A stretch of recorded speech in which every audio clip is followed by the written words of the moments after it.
And it says we are live. You have to wait because the ads are running. Oh, ads are running. And they need time. Yeah. To click the ads off. Thanks, YouTube. Well, everything is ads and everything. Ads in your freaking email, ads to your phone, ads spam to your phone, garbage and mess. And yeah. It's like, what happened to us? Johnny says he's getting his coffee. Getting his coffee now. Are the ads done? Is anybody there? I know. We'll know in a second. Because we've got to make sure that people can see and hear us. Can you see? Can you hear? Are we there? We're not getting any. Yay! Oh, there it is. There's Johnny. How was your vacation? Yeah. 2 long weeks in California. Hey, Brandon. Brandon's hey, there. Out of Sight. Yep. Johnny spent 2 weeks in California and Los Angeles. Went all over the place. He was took all kinds of supposed to go to the emergency convention. Oh, for the show. Hey, Robert. Robert's just a fan. He was supposed to go to the convention for the emergency. Yeah, for the reunion. The reunion of that cast, and then California pulled the okie doke because that's what they do. Yeah, well, you know how it goes. I hope he got the most out of it. Yeah, it looks like he did with all of the pictures he put up on Facebook and stuff. Looked like he had a good time. So that sounds good. And we were at yesterday. We went to the Retro Toy Swap Retroville Toy Swap. Well, Retroville hosts it. In Powder Springs at the Antique Mall. What was the name of the Antique Mall? Treasure Hunt Antique Mall in Powder Springs. Yeah, and it actually was well worth it. A lot of great deals. Yeah. Almost everybody selling was a collector. What they weren't dealers driving from all over the U.S. to come to the show. Like talking to you, attorney of dreams. Oh no! No, I mean, but I just pick on them because they come to these shows down here in Atlanta and Florida and stuff, and they're driving all the way from D.C. Yeah, and they spend like 40-hour round trips to go to a convention and set up. Yeah. Oh, okay. Let's see what we got. Johnny says that there were long weeks. Poor Johnny. But I mean, you still got to go out. Yeah, I hope you got the most out of it and see people. And he got to see the train. Johnny was telling me that he saw the train from Back to the Future. Oh, so that had to be cool. Yeah, that's good. And anyway, the Toy Swap meet 6 times a year, and if you're in the Atlanta area during one of those, I recommend checking it out. Yeah, it was pretty satisfactory, I think. How have we been? Busy. There's Stone Sour. Hey, Hi, Stone Sour. Yeah, busy, but not so bad. We try to pace our life. Yes. Balance it up. Chalk our days full of activities and stuff. We don't need to be doing anything like every second of the day. Yeah, like you see some crazy. People make themselves seem like they're so busy. I'm so busy. And it's all bullshit. We don't do all that. We sit around and we watch TV and we work video, work out, so do whatever, listen to music. That's what we do. We take our time through life and just, glide through, lollygag through life. That's what we do. As long as we're together, we're happy. It's simple as that. And Robert, he was asking me why I didn't get that General Lee because and like I said, Mego. I saw the Mego one, and it's real plasticky and cheap looking, and I'm just not interested in it. She prefers the 8-inch vintage Mego style anyway. That's why she's we're talking about the General Lee. Yeah, but that was the Mego General Lee, wasn't it? Yeah. But the General Lee is all plasticky and cheap looking. The die-cast one just looks a lot better. It's shiny. It doesn't look cheaply made and thrown together. You know what I'm saying? Yeah. So. And then Johnny is going on here, and I don't blame you at all.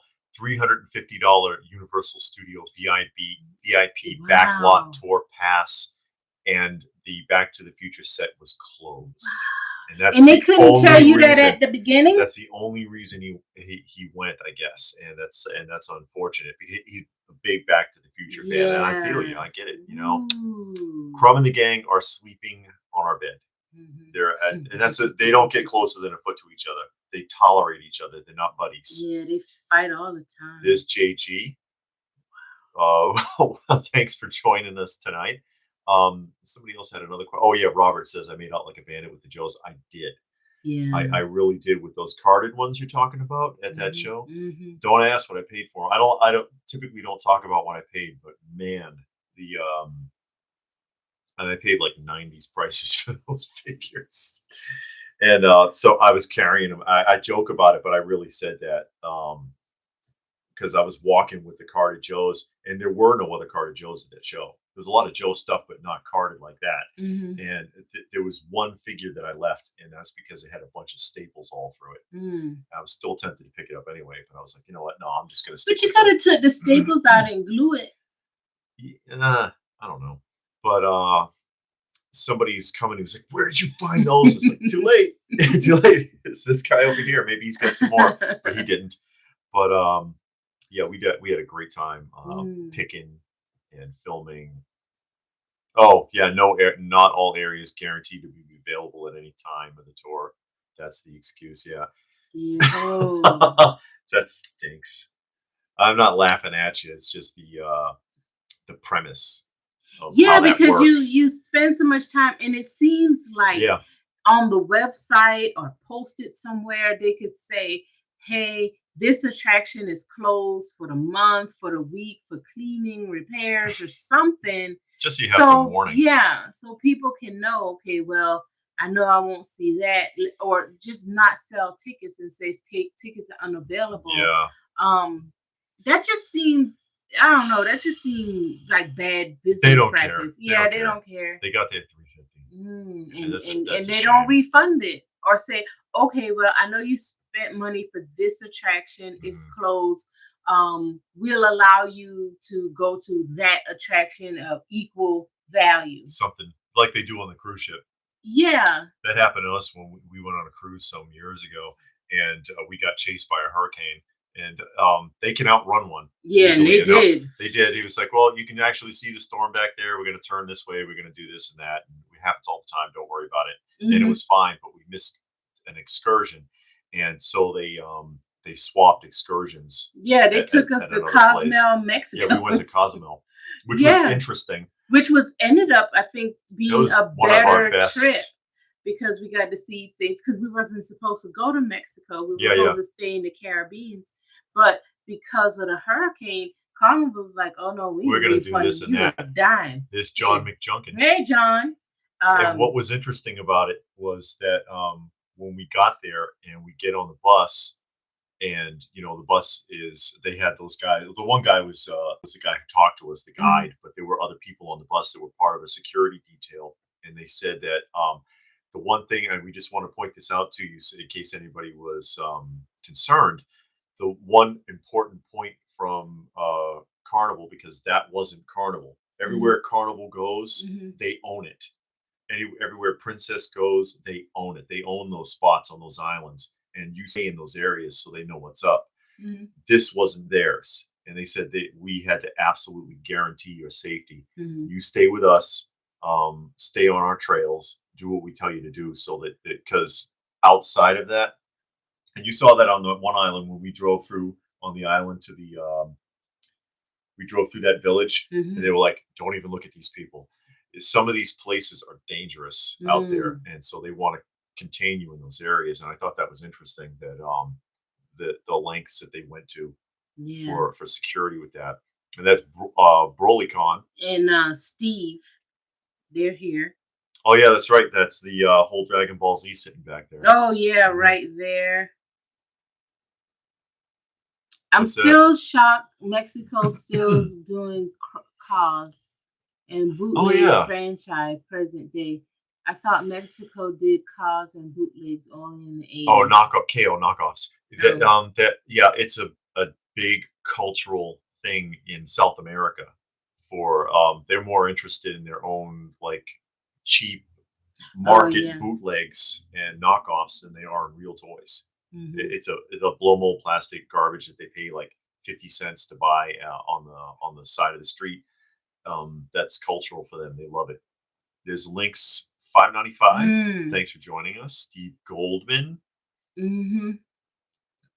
Hiya Toys doing G.I. Joe figures. Yeah, we saw that. We saw that. That falls in with an argument that we've been having for a while.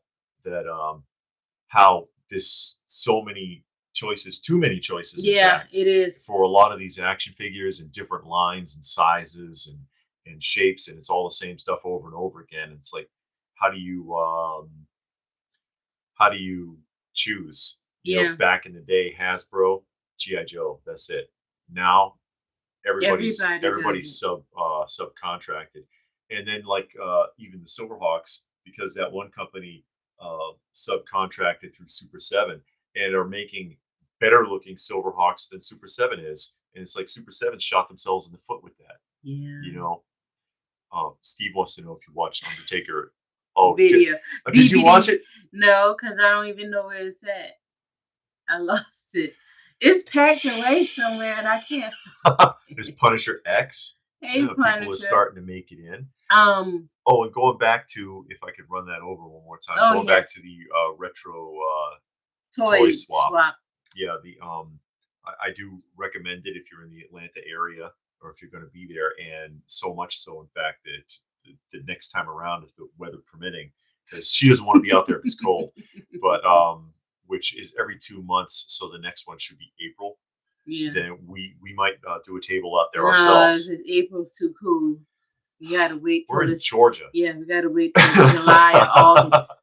Come on, when it's nice, but we might start. We might start doing that one ourselves, just to get out there, just to unload a few extra pieces and so on and so forth.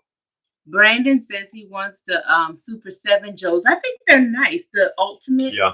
I think they're nice. And John says he went on a trip once, but it wasn't nothing like the brochure. He thought Iraq was going to be sort of nice place to visit, but not with all the shooting.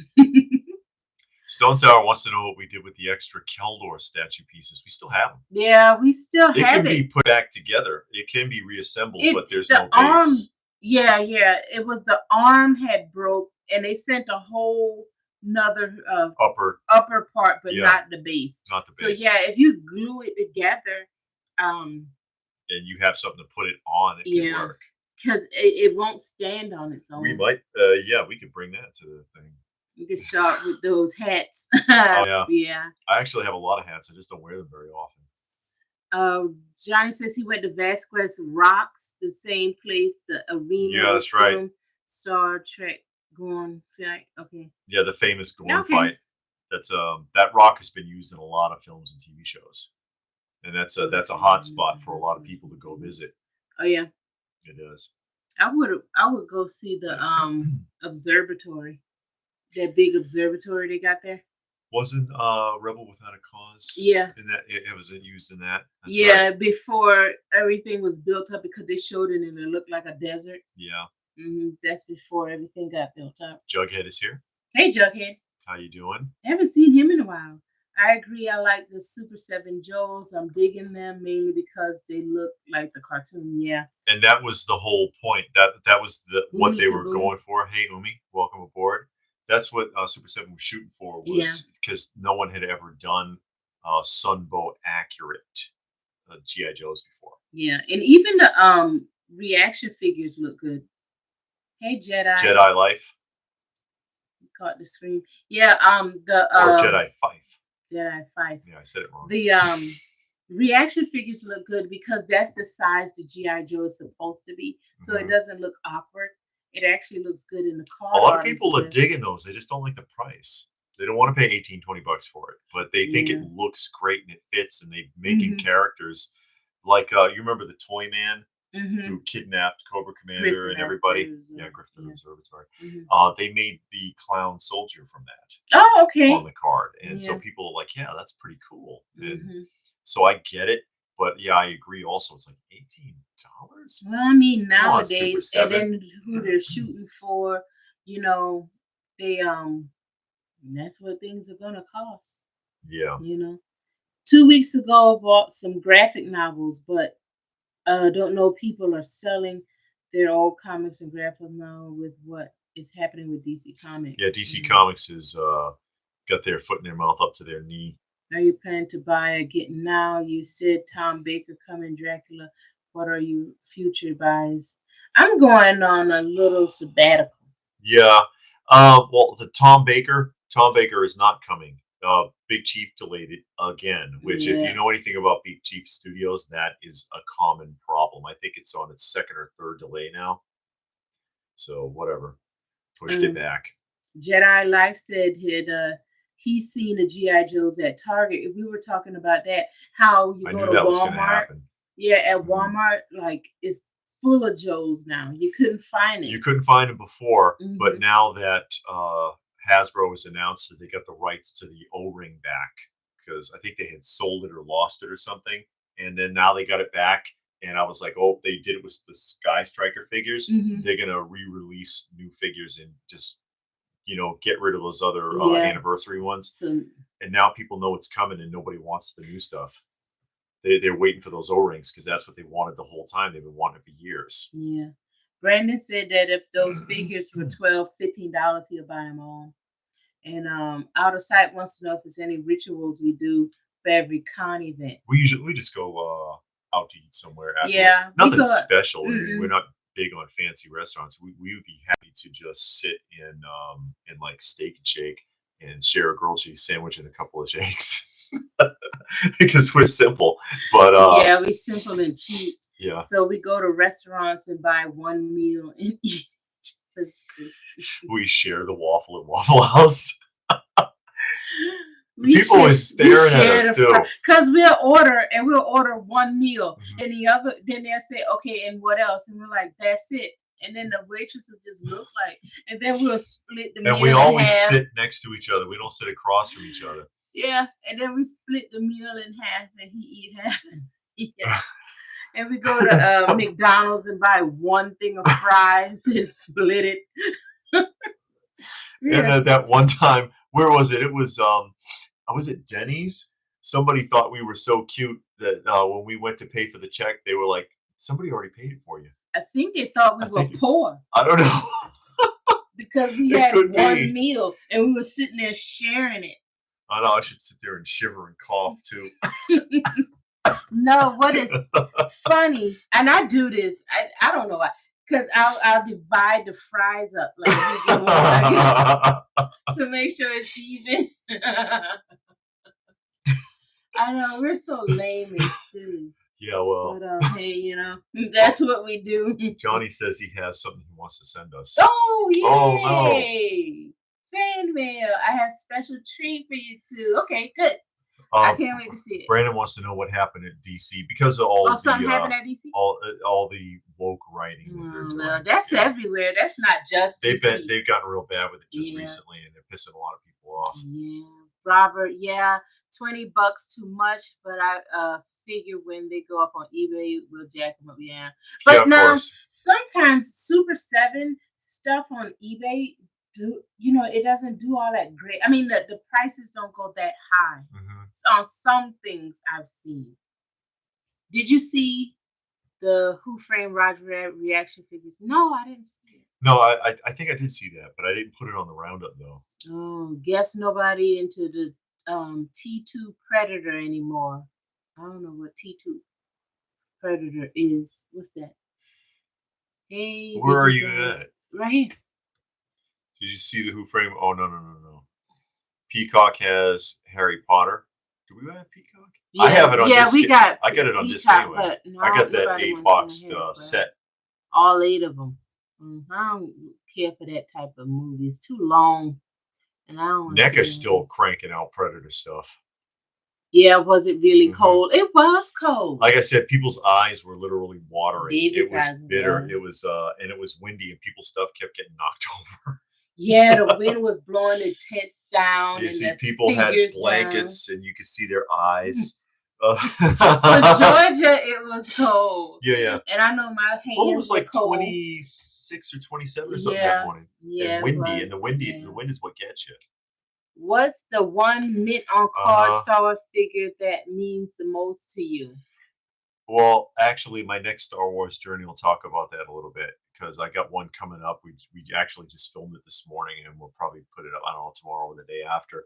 But there's a certain grouping of Star Wars figures that I was able to purchase when I was a kid, and it caused a big fiasco with my mother. A long story, but because she didn't want me to have it. But the Empire, Hoth, Han Solo, the Death Star droid, these are all on Empire cards. Darth Vader, who is it? The Hoth Stormtrooper, Bosk, and Lando Calrissian, because I was able to purchase them myself with money that somebody from one of my mother's babysitting contracts gave to me, because he figured out that I was the one actually watching the kids instead of her. She would take babysitting contracts and then yell at me it was my fault, and then take off, and I'm stuck with a baby all day for weeks at a time. And I'm like 10 years old. And he figured it out, and he gave me some money, and I ran and bought Star Wars figures and got my head kicked in for it. But if I could find those on the card again, I'd love it. So Robert says, did you get any comic hauls? Well, yeah, we did the comic show just recently. Last weekend, I think it was.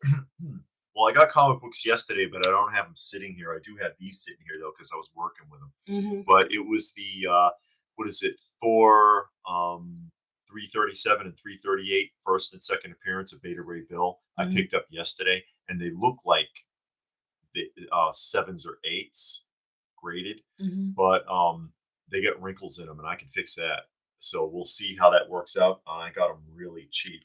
And then at the comic convention we were at last week, I just finished working with this one, cleaning and pressing.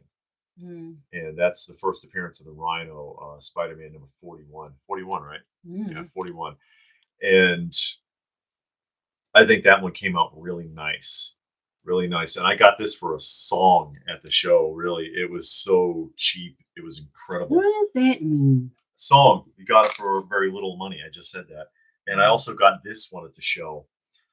And this was real inexpensive too. And there was a guy digging through a bin, and he pulled this out, and he said, "Oh, what can you do with this one? What can you do with this one?" And the number the guy threw out there was probably half of what this is worth. And I was like, "Oh, dude, put it down. Put it down." And he was like, "Well, hold on." And he says, "I'm going to think about it real quick." And he put it down, and I picked it up. And I was like, "He ain't coming back." And I told that to the lady. I was like, "He ain't coming back. Same price?" And she was like, yeah, we can do that. And so I took it. And this has never been worked with. You can tell there's dings and creases and wrinkles in that cover. I can pop this open and work with it, get it better. It does have some scribble on the back. I can't do much about that, but I can clean it up because there is soiling all over this back cover. I can clean that, but I can't get rid of the ink marks. But and it'd probably come out better than a 3. And I can get it regraded after I read it. But I always like to read them.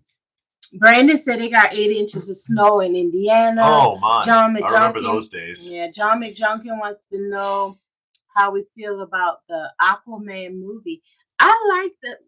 Well, I had mixed feelings about it. I like the What do you like? The guy, the brother. I think he was the brother. And he was angry because how people polluted. Oh yeah, the villain in Aquaman made more sense than Aquaman did. Yeah, I think I totally got where he was coming from. Yeah, I think here's all your trash back. Yeah, jerks. That's all, and it seemed like that should have been Aquaman's job, like a go between from the sea life and the human life or whatever. But I totally got his point. It's like, okay, we live down here. All y'all guys do is trash the ocean. We're giving you all your trash back. Yeah. And so I don't really know what Aquaman's purpose was there.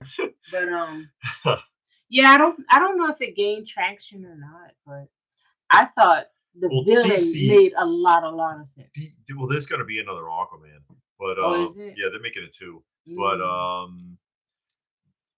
the DC tends to cram too many storylines together and screw things up, like Batman versus Superman. Too many storylines at once. And it's like, God, spread it out. That was what made Avengers work was slowing it down, give everybody a story to build from. They did that really well, with the exception of Captain Marvel, because they just kind of slammed that in there and then didn't do a good job. She's a very stiff actor. She a lot of people did not like her performance, but yeah.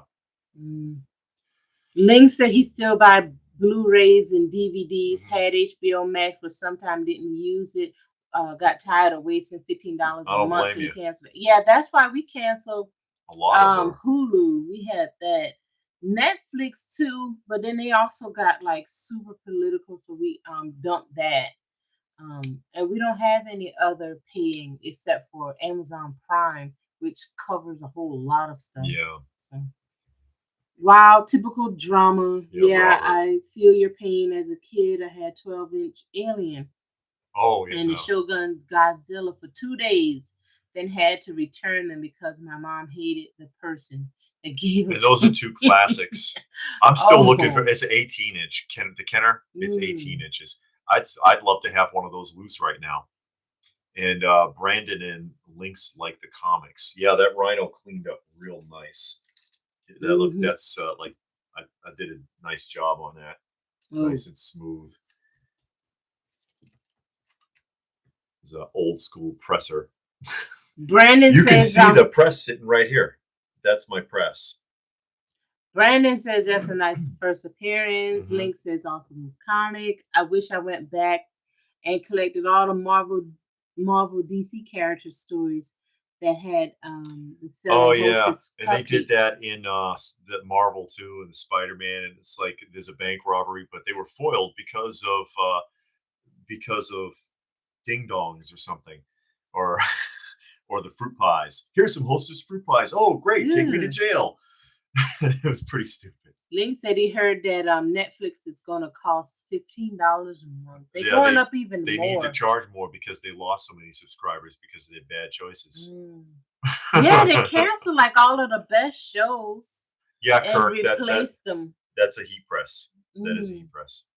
And I have a different technique because I'm old school. I was doing this before they were grading comics. Back when I worked with New England Comics back in the late 80s or early 90s, and we used to do restorations when nobody was doing it. Go ahead. No, I didn't know you were still going. No, my technique is just a little different than most people's, but I get a really good result out of it. Johnny says, I think Justice League would have been a better movie if they would have taken the mold of Avengers, like they said, and made a standalone film for each character. Robert says he was wondering if you buy comics if Barnabas Collins was in it. I have them. Dell.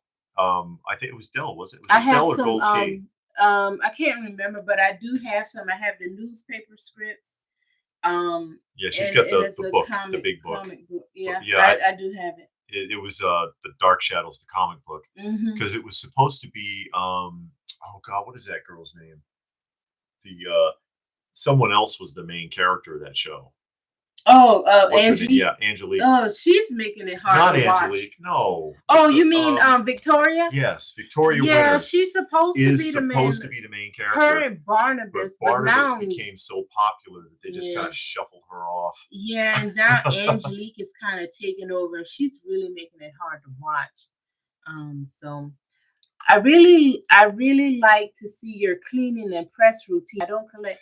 Yeah. I'm going to be doing one because a lot of people asked me when I found this. I asked him to do a video showing people how he cleans and press because he does this whole routine with the cleaning and the pressing. This is the one. So he's going to do a video to teach people or show. No, not teach. Yeah, I'll show them his technique because we've watched some videos of other people and they got some kind of. There's a few times I've seen some stuff that people do, and I'm like, that ain't right, or you're lucky that you're not ruining the book. But I'm not trying to pick on anybody, but it was this one, and I got this at a show 3 shows back, right? I don't know. I think so. It was a small comic show, and I was hoping to find a rescue book, and I found this one. And Strange Tales #1, it's a key because it's a #1 issue. I don't think there's anybody famous in there, even though it's got Kirby and Ditko stuff in here. And you see it's broken. It's already shattered. And so because it was already broken and because it's an old label, the guy practically gave it away for the price he charged for this. I was like, are you serious? I almost asked him that. But it's never been worked with. Obviously, it's filthy. It's filthy and it's got wrinkles all through it. Graded a 3.5. I don't know if there's any other problems because this is so old that there are no grader's notes. I think this was encapsulated in 2001. And so I'm like, yeah, and she was talking to me about it. And when I showed it, a lot of people asked, and I was like, yeah, when I bust this one open, I'll show people opening the case and then cleaning it and then pressing it. And then, I'll send it in. So after I read it. Kirk says that he didn't know you could use a press for cleaning and restoring comics. And because you got to heat it, you got to actually dry clean it. And that's what I got this down here for. And Monkey Jeebus says, doesn't using the heat press make the pages brittle? No. Yeah, well, if you were doing it dry, a lot of people do it dry, but you're supposed to humidify it first, and that's what this is. Some people do it in a steam bath. I don't recommend it. I saw somebody do that on YouTube. I don't like that method. That method seems kind of dangerous as far as if you bump into it, you can knock the comic over. Yeah, or you can splash it. If you splash it, you get watermarks, you can't fix it. But I basically dry clean it, and if you heat press it with it, with it moist, and then the moisture is steamed out, you're not going to make the pages brittle. And I've had really good results that way. Robert says, do I like the Johnny Depp Barnabas? I've never seen the Johnny Depp Barnabas. I've never seen the Dark Shadows movie with Johnny Depp. You ain't missing much. And I haven't read the comics yet because I'm still reading the movie's a parody of the show anyway. Oh, is it? I haven't read the comics yet because I'm still reading the Swamp Thing comics. I got to read one book at a time. So I'm on the Swamp Thing, and then after that is the Dark Shadows comics. So I got a minute to go. Yeah. Kirk liked the Frag Viper you got. And I'll be showing those in better detail in an upcoming G.I. Joe journey. Jedi Life, can you resend them back in for regrading after you restore them, or do they not grade restorations? Sure they do. Regrade, yeah. They'll regrade it, but I mean, since they won't know it was even in a case, because I'm not going to send the case back and have them open it. I'm going to do it myself. But now I saw one guy. He was on YouTube. He was showing you how he was going to press it and resend it, and he resent it with the old grade. Like he cut that top paper off. No, he wasn't sending it with that grade. He was keeping that strip. Yeah, but when he sent it back in, he sent it with that. I wouldn't do that. Yeah, I didn't understand why he would do that. Yeah, and as long as you don't do anything that's obvious, and that's where a lot of people make mistakes with the Teflon sheets. You can't press it. You shouldn't press it with the Teflon sheet directly touching the cover of the book.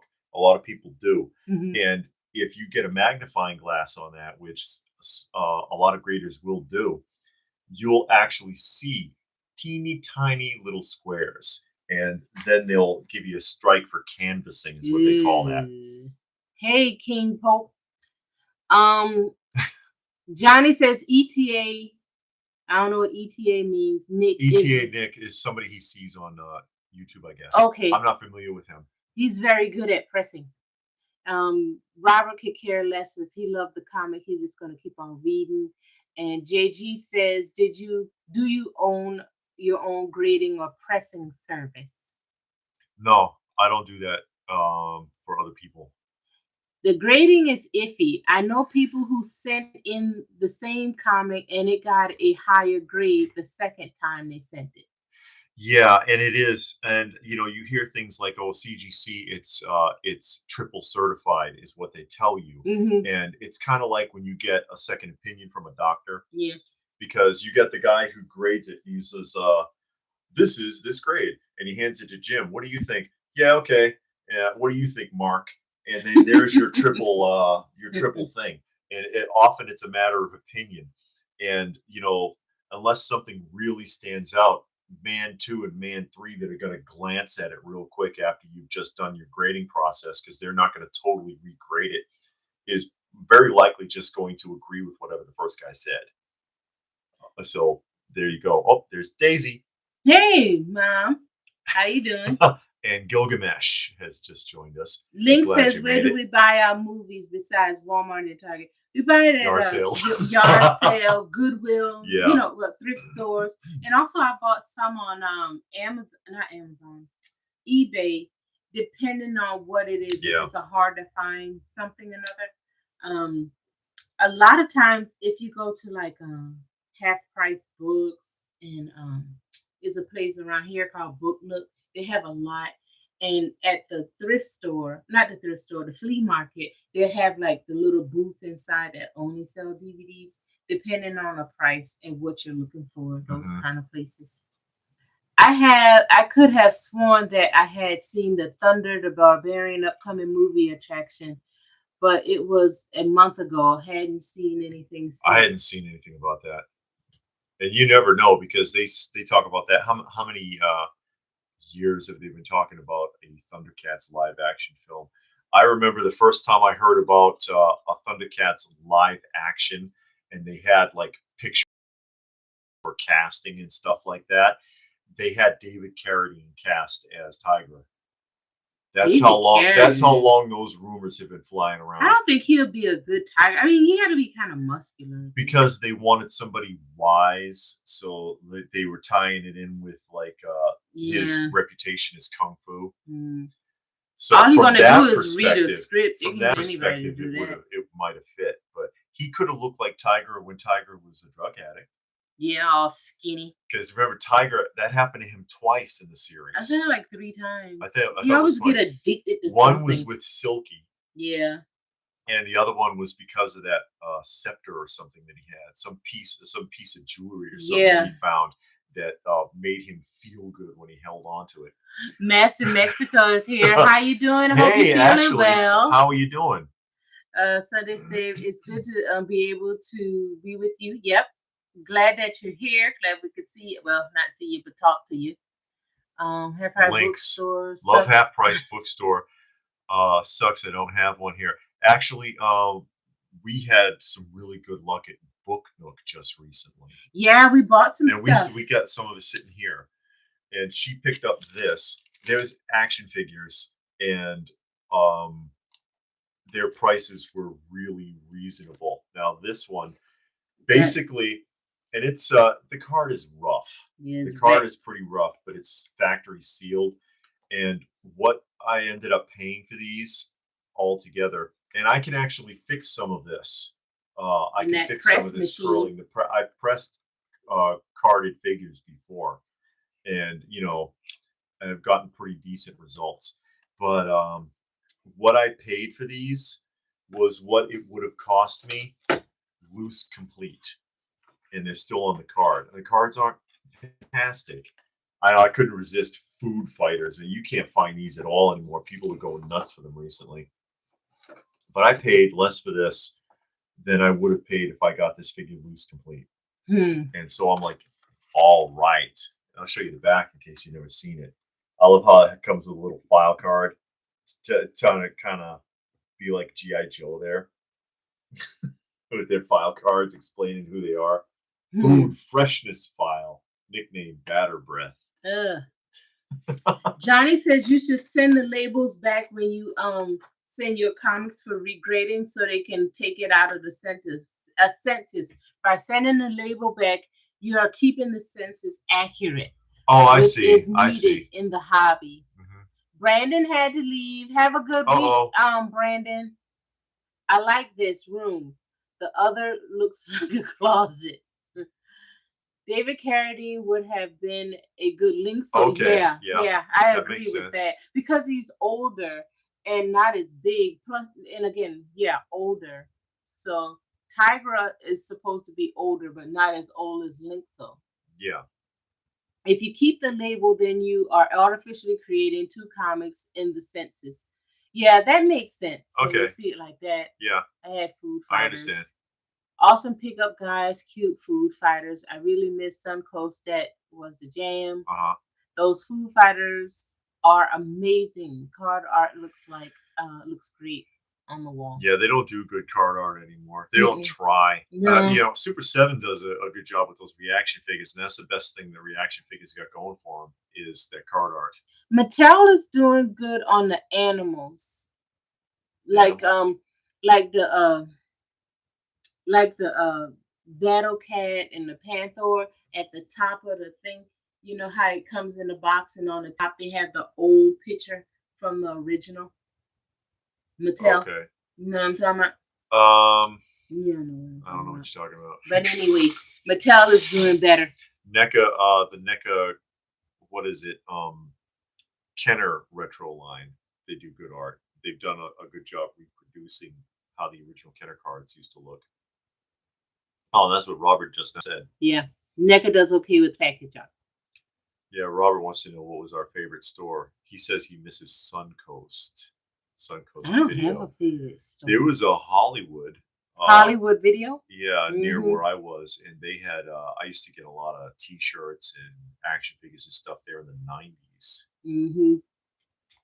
Anybody see that new show come on Amazon, Reacher? We watched the first episode last night. It's actually pretty good. Yeah. So far, so good. Far. Because you know how they like to get sideways on you real quick. But so far, so good. The actor, I like the actor because it has some fight scenes. And he did the fight scenes and they didn't cut away. They showed him full body doing the fight scenes. No showing his back.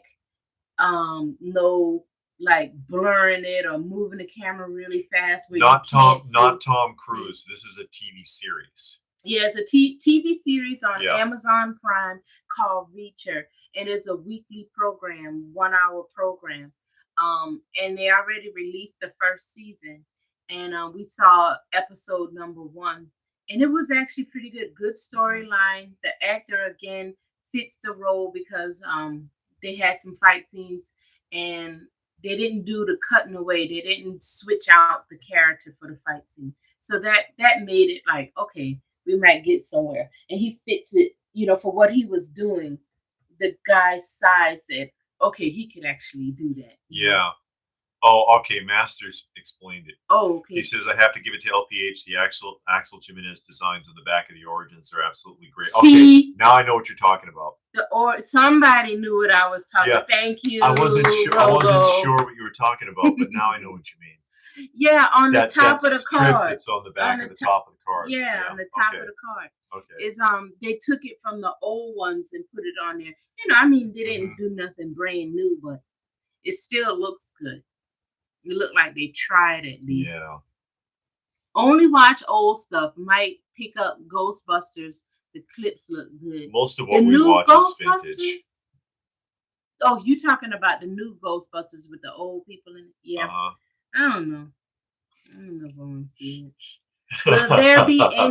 Will there be another try at another Masters of the Universe movie? They've been talking about that for so long. And they were going to do it, and then they bottomed out of the project because they even had a selection of actors picked out. Remember? And then they canceled it. Well, they had that one guy, and everybody was complaining about how tiny he was, and then he went and was doing some workouts, and then they canceled the film. So yeah, Gilgamesh says he's been watching the real Ghostbusters again, and the show is still as great as I remember. Favorite episode of the original real Ghostbusters? You mean the cartoon? Yeah. Okay. The one with the chickens. The guy who hated chickens, and he summoned a demon, and he was like, I want you to get rid of all the chickens. And the demon's like, are you serious? You trying to embarrass me? And he made him do it. And it was that was probably the best one with the trying to explain it. The demon actually even got the Ghostbuster. He was like, listen, can you help me undo this? Because I'm the laughing stock in hell because of this guy with the damn chickens. That episode was hilarious. Johnny said that he saw the new Spider-Man movie at that Chinese theater. It was a great experience. The theater is beautiful. Same theater with all the hands in cement. Okay. That's what. Oh, no. I'm thinking about the Star. Never mind. LPH, whatever happened to that project? Who put in them? Those who where you put in. What? I'm not sure. Masters of the Universe, where you put. I showed that. You talked about it. You said how much you liked it. I showed that months ago. We bought the cards. I put them in there with the comics, and we did a whole Masters of the Universe journey with it. You even commented, Robert. So I think that old man dementia is starting to sink in. Go back and look at prior videos. Out of Sight wants to know if we remember the Men in Black cartoon. I remember it being on, but I don't remember it specifically.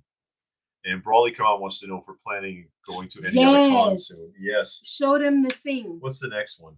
This one here. This one is next.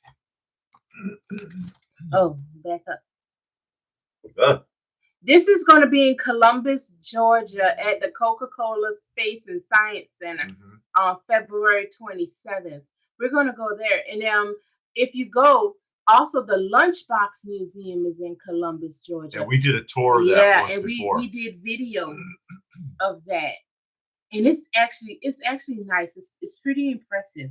And then this one is after that. The Toylanta, which is a huge show. Yeah. It's one of the biggest ones in Georgia.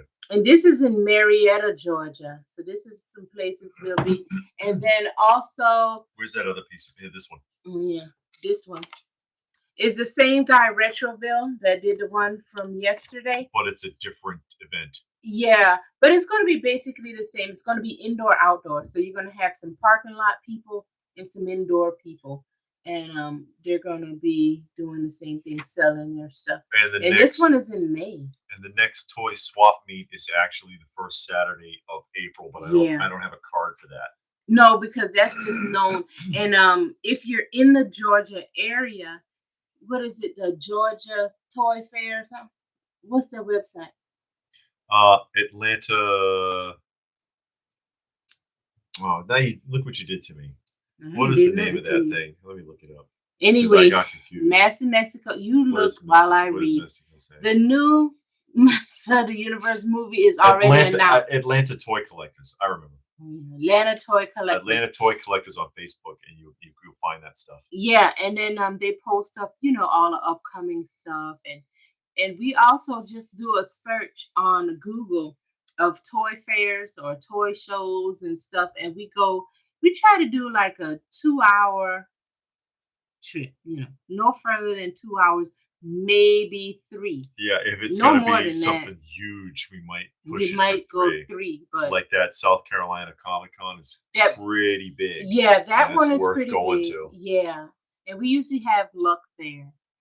Master Mexico says they announced the new Masters of the Universe movie on Netflix. Not a second I will waste to it. And you know what? They did.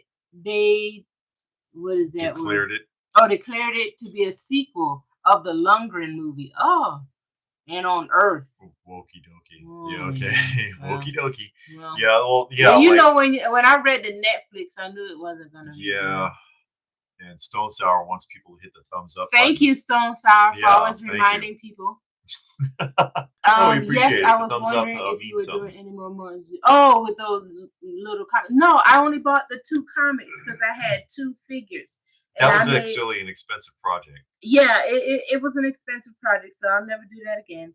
But it was fun to do, and I got it up, and it's nice. But no, I don't have any more loose figures. I was given 2 loose figures, and I wanted to display them with my other figures because if they're loose, it's hard to display with the way I have everything. So I wanted to put it on cards. Plus, they were bootleg, so I wanted to display them with the Mexican card. Yeah. I bought the books to go with it. The books didn't matter because they're going to be in the package, so it didn't matter. Master Mexico sent me those big figures, and I want to paint those. That's a project that I want to work on. And now that he's feeling better, I can talk to him because he's done some painting before. And I want to make sure that I get the right paint, and I want to do a painting project with that. I'm also working on another project I'm not ready to talk about yet, but I'll show it on a live stream when it's done. Yeah, John says they have a Lunchbox Museum. Yeah. I gotta see that then. Yeah, in our archive, you'll find it. Yeah. We did a complete tour of that museum. And it is huge. There are thousands of Lunchboxes. Yeah, and it's been on like CBS this morning. If you watch the Sunday morning CBS show, they featured it on there. Other news networks have featured it.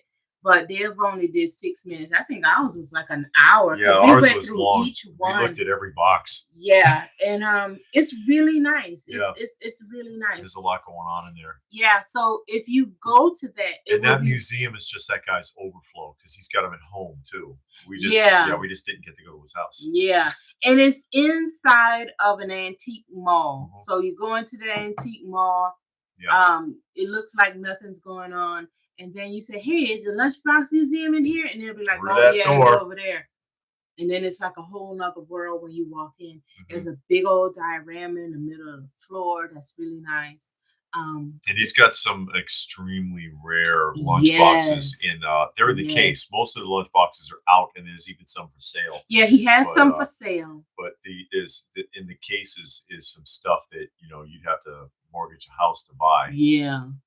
Yeah, and he seems like he has every one that was ever made. He has the lunch boxes, he has the TV trays, he got the trash cans, so it's real nice. And if you're in the area, go by there. It's worth it. It's worth going. Yeah, definitely. Okay, I might go to that one. I practically lived in Columbus for a couple of years working in the Lance plant there. Okay, yeah. See? Okay, yeah, and there's plenty. How much is it? I don't think we paid to get in it. What? How much is what? You mean the Lunchbox Museum? Cards? Oh, I don't know what he's talking. Robert, now you can't talk in the middle with the things going. You got you can't do that. Yeah. You got to remind us what you're talking about, because if not, we're gonna be all lost in the sauce. Oh, there's Patrick. Hey, Patrick. Yes, saw a lot of Star Wars on the Walk of Fame. Oh, Stars. Where did I get Star Wars from? On the Walk of Fame, I really wanted to see Stallone's star, but it was covered up for protection because of construction. But I saw my two guys, Boris. Oh, good. Oh, okay. Yeah, good. I'm glad you were able to see that. Okay. Where are we? Hold on, some stupid thing. Got more coming. At least to make up for the lost figures. Got my hands on some bootleg Beastman. One for you, one for me. I painted it Archangel acrylic paint, and it came out crazy brilliant. Oh, okay. Okay, good. John says he would fly out there just to see it at the Lunchbox Museum. Oh, really? It's worth it. I mean, and especially if you can tie a few other things together, like let's say you were going to one of the Atlanta shows anyways. Yeah. And then you can go there afterwards or the day after or something. Yeah. Yeah. And like I said, just to get an idea, you can see our video just to get an idea of what you would see when you're there. And watching a video and actually going to a place is different, but at least you would get like an idea. But it is nice. It's very nice. He's asking. He means how much is the fare at the cons you're going to? If it's the retro toy swap, I think like $5. It's free. The retro toy shop is free. Oh yeah, that's free. That's free. That one is free. This one is $6. Yeah, that one's $6. $6. The Atlanta Toy Fair, I think they're going up on price. I don't remember. Seemed like it was $15. $10 or $15. You'd have to go to the website and see, because they have all these stages and stuff. Yeah, and we don't bother with any of that. We only go one day. Yeah, we only go on the one day, and we don't do the breakfast with Sergeant Slaughter and all that stuff. Who are you saying hi to? Socrates. Oh, okay. He got to go though, but he just wanted to drop in and say how much. I mean, say how much. How much? And say hello. Come on, man. How much? So hey, how you doing, Socrates? Well, thanks for dropping in. Melody. Tell her we said hey. Yeah. But yeah, they're not too expensive. If we do consider that when we go places, you know how much stuff costs and how much it costs to get in there. Mm-hmm. What season of your videos was it? Lunch season? I don't know. It was a couple of years ago, wasn't it? It was like 2 years ago. It was. Yeah. It was. It was a lot of film footage. Yeah. But I mean, I'm pretty sure it says Lunchbox Museum on there, you know, something like that. I don't know. Yeah. Those fair Lunchbox Museum tour or something like that. Yeah. Those fair, any movie people will McFarlane be there, drum roll. I haven't seen McFarlane at a convention since the early 90s. When he started getting big, he didn't really bother anymore. Didn't you say Jerry the King Lawler was going to be at one? Didn't you say he's going to be somewhere? I don't remember if it was Toylanta or one of the upcoming comic shows. Yeah, but Lawler's going to be there. I like him. Well, I liked him when he was a commentator. I think he was real funny as a commentator. As the heel commentator.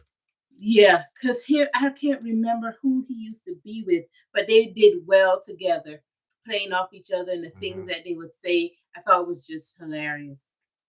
Yeah, the commentary was a lot of fun. Yeah, it helped. It enhanced it. With the, especially as an adult going back and watching, which is something I'd like to do more of. Is just watch some of those vintage matches from the 80s and early part of the 90s. It would be, and although I guess there will not be a lot left, I get his Buffett turn first. Heard about the Action Force thing with Slaughter as Fig. He what is the name of that toy company that he's working with, making action figures of him? That's Action Force. It is Action Force. Yeah, it's on Big Bad Toy Store. Yeah, they got a whole line of stuff. But Sergeant Slaughter's everywhere. Any show where there's any celebrity guests around here, he's there. And he looks so bad. He doesn't look as bad as some of them. He's just old. Yeah, he's just old. But I mean, he doesn't look as worn out as some of these guys that come to these shows, and it almost brings a tear to your eye because wow. Oh yeah, the one guy. It's not the way you remember them at all. Who was the one in the wheelchair? I wouldn't even go talk to him. It wasn't Sting. No, it wasn't Sting. No. What was his name? Now you got me doing it. Robert wants a DVD with Andre the Giant and the Hulk Hogan when they did their match. So that final match where Hogan slammed him. I saw McFarlane was back in 2015. Besides Stan Lee, how much were they charging? How much was he charging for autographs then? Because when he was doing Great Eastern conventions, when I was working with them. They were free. You got autographs from him for free for coming to the show. I bet it ain't like that no more. Nobody does a free autograph. I know. Autograph costs. Lex Luger was doing really bad. I think that who might it was. Be him. Yeah. Lex Luger's. He was in the wheelchair, and it was just sad because you see them now and you remember how they were on TV when they were in their prime. Yeah, and it takes something from you. They touched on that in the film The Wrestler. When the guy walks in the room and he's looking around, and then he looks under the table, and the guy's got the colostrophe bag strapped to his leg, and he's just like, "Oh my god!" That's one of those. That's a hard film. Yeah, you only need to see that one. It's a really good movie, but seeing it one time is enough because it's like, golly, the stuff that these people go through their life, and it's like that or even worse for some wrestlers. Yes. Robert wants to know if I ever saw Stan Lee at a convention. Nope. No, never saw Stan Lee anywhere. But a lot of the other ones, Sam Keith and Littlefield and McFarlane and people like that would they would do the Great Eastern stuff. And again, the autographs are free. Lyard was there from Ninja Turtles, unlimited. You paid to get in. Bring Sam Keefe like 10 books. He'll sign them. I wouldn't sign nothing. Gilgamesh, the name of that movie is called The Wrestler. The Wrestler. And what's the name of that actor? It depicts the more shady side of how things turn out for a lot of these wrestlers, because some of them have like great success stories. Like Hulk Hogan is probably the best one. Yeah. But a lot of these guys, they poured their guts out and they get nothing to show for it. And even today, struggling, Yeah. And they're still alive. And it just shows this guy, he was a professional wrestler and now he's not. And just his life and how things were going. He lived in a trailer park. He didn't have any money. He was getting kicked out. He started working at a grocery store. People recognized him and made fun of him. Yeah. He tried to get back into it and got on drugs. They get back and forth in and out of it, and it's hard to not be the character. It's hard to get out of character or retire that character and move on. Like you see that one commercial with Ric Flair. I don't know what commercial it is, but he's in a commercial now, and he's still Ric Flair with the outfit and the woo and all of that going on. You know the commercial. Yeah, looking like the Crypt Keeper now. He's in terrible condition. Who is he working for? I don't know, but see like Mr. T working for Aaron's. Is it Aaron's or Rent-A-Center, Mr. T? And it's like, dude, in the 80s you were a king. Yeah. And what happens? Or what's the name of the guy, the rapper? The black guy that went bankrupt. MC Hammer doing those sticky things and the Cheetos commercial. Can't touch this was Scotch tape cling ups. And then the Cheetos commercial. You just feel like, wow, dude, yeah, what happened? But Johnny Future says that when back in 2015, McFarlane was charging $30. Okay. Anyone remember Dick the Bruiser? Spike Huber, Coco Beware, Kerry Von Erich. I remember him, the Von Erichs. Yeah, they were like a band of brothers. Yeah, the Von Erich family, all of them went away tragically. The whole family died. I don't think there's any of them left alive, is there? Of the brothers? I don't think so, because we used to watch them little documentaries. Yeah. During my childhood, I only was able to buy myself 5 lunchboxes. The rest of my collection I purchased at antique stores. I have 80. Wow. Ooh. I would love to see that collection. I have a few. 83. She's got some nice ones. She's got a Berenstein Bears box and thermos that still had the factory tags on it. Yeah, somebody was sleeping on that. Yeah, they put it up for like nothing. They put it up at a buy it now, and she was like, "Is something wrong with this box?" It's like, "No, big." Go ahead, get it. MC Hammer had cereal. I don't remember that. That he had cereal. That was a thing. Mr. T had cereal. Remember? Everybody had cereal. Yeah, that was a cultural thing in the 80s. Yeah, mostly the 80s, early 90s. Ghostbusters cereal and G.I. Joe had cereal and Pac-Man and that was just the thing. It was back in the cereal culture, which doesn't exist anymore. I really like George Foreman, but now even he's doing commercials for Medicare. Yeah. I wish he would just enjoy his retirement. The one I hate is seeing them on, what is it, Reels? What's that? What is that thing where you buy a greeting? Oh, yeah. From them, and you buy the greetings from these people. I hate seeing these people on there, because I'm like, what happened to you, dude? It hasn't gotten that bad. Like George Wendt from Cheers, and you buy the 1-minute greeting on the show. Yeah, they do birthdays or whatever. Gilgamesh said he had 4 lunchboxes. He still got them now. Okay. Transformers is his favorite. I never had a lunchbox when I was a kid. Dr. Skellington, greetings. Actually just got done watching your last toy show video. Great. Oh, okay. Hope you like it. I saw that David sold. Did Kerry Von Erich have an artificial leg? I don't know. I don't know. I don't think he, while he was wrestling, I doubt it. But because, how do you keep that hooked on? jumping off the top ring and flying around. Man, you know, they probably used it and he was flying through the air and took it off and hit somebody and did a flip. They had all kind of gimmicks that they did. Oh my God. Yeah. I never had Mr. T cereal. I had I did eat the G.I. Joe cereal. Oh, really? I had the G.I. Joe cereal and I had the Ghostbusters cereal. He had it foot amputated. Okay. Oh, that's a motorcycle accident. Yes, near the end of his career, it was artificial. Oh, David Soul from Starsky and Hutch. There's a ton of people on there, and some of them you got to question, why are you in here? Like Ric Flair's in there.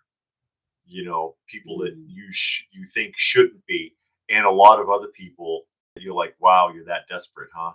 I don't know. You keep on saying that the people are desperate. It doesn't feel right. I did see a few, and it did seem kind of sad, except for the guy that plays on Cobra Kai. His felt like he was having fun with it because he was in character.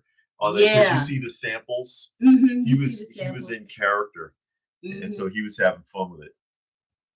The docuseries Dark Side of the Ring is really good. Many crazy wrestling stories from I think we saw Dark Side of the Ring, including the death of Owen Hart, Montreal Screwjob Von Erichs. I think we saw that on YouTube because there was a channel that do a lot of documentaries of various characters.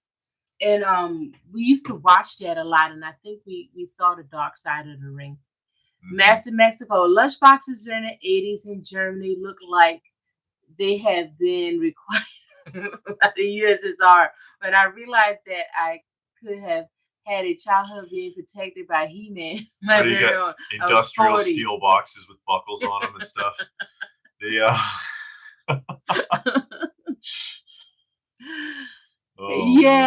but I never knew about lunchboxes. We didn't have lunchboxes as a kid.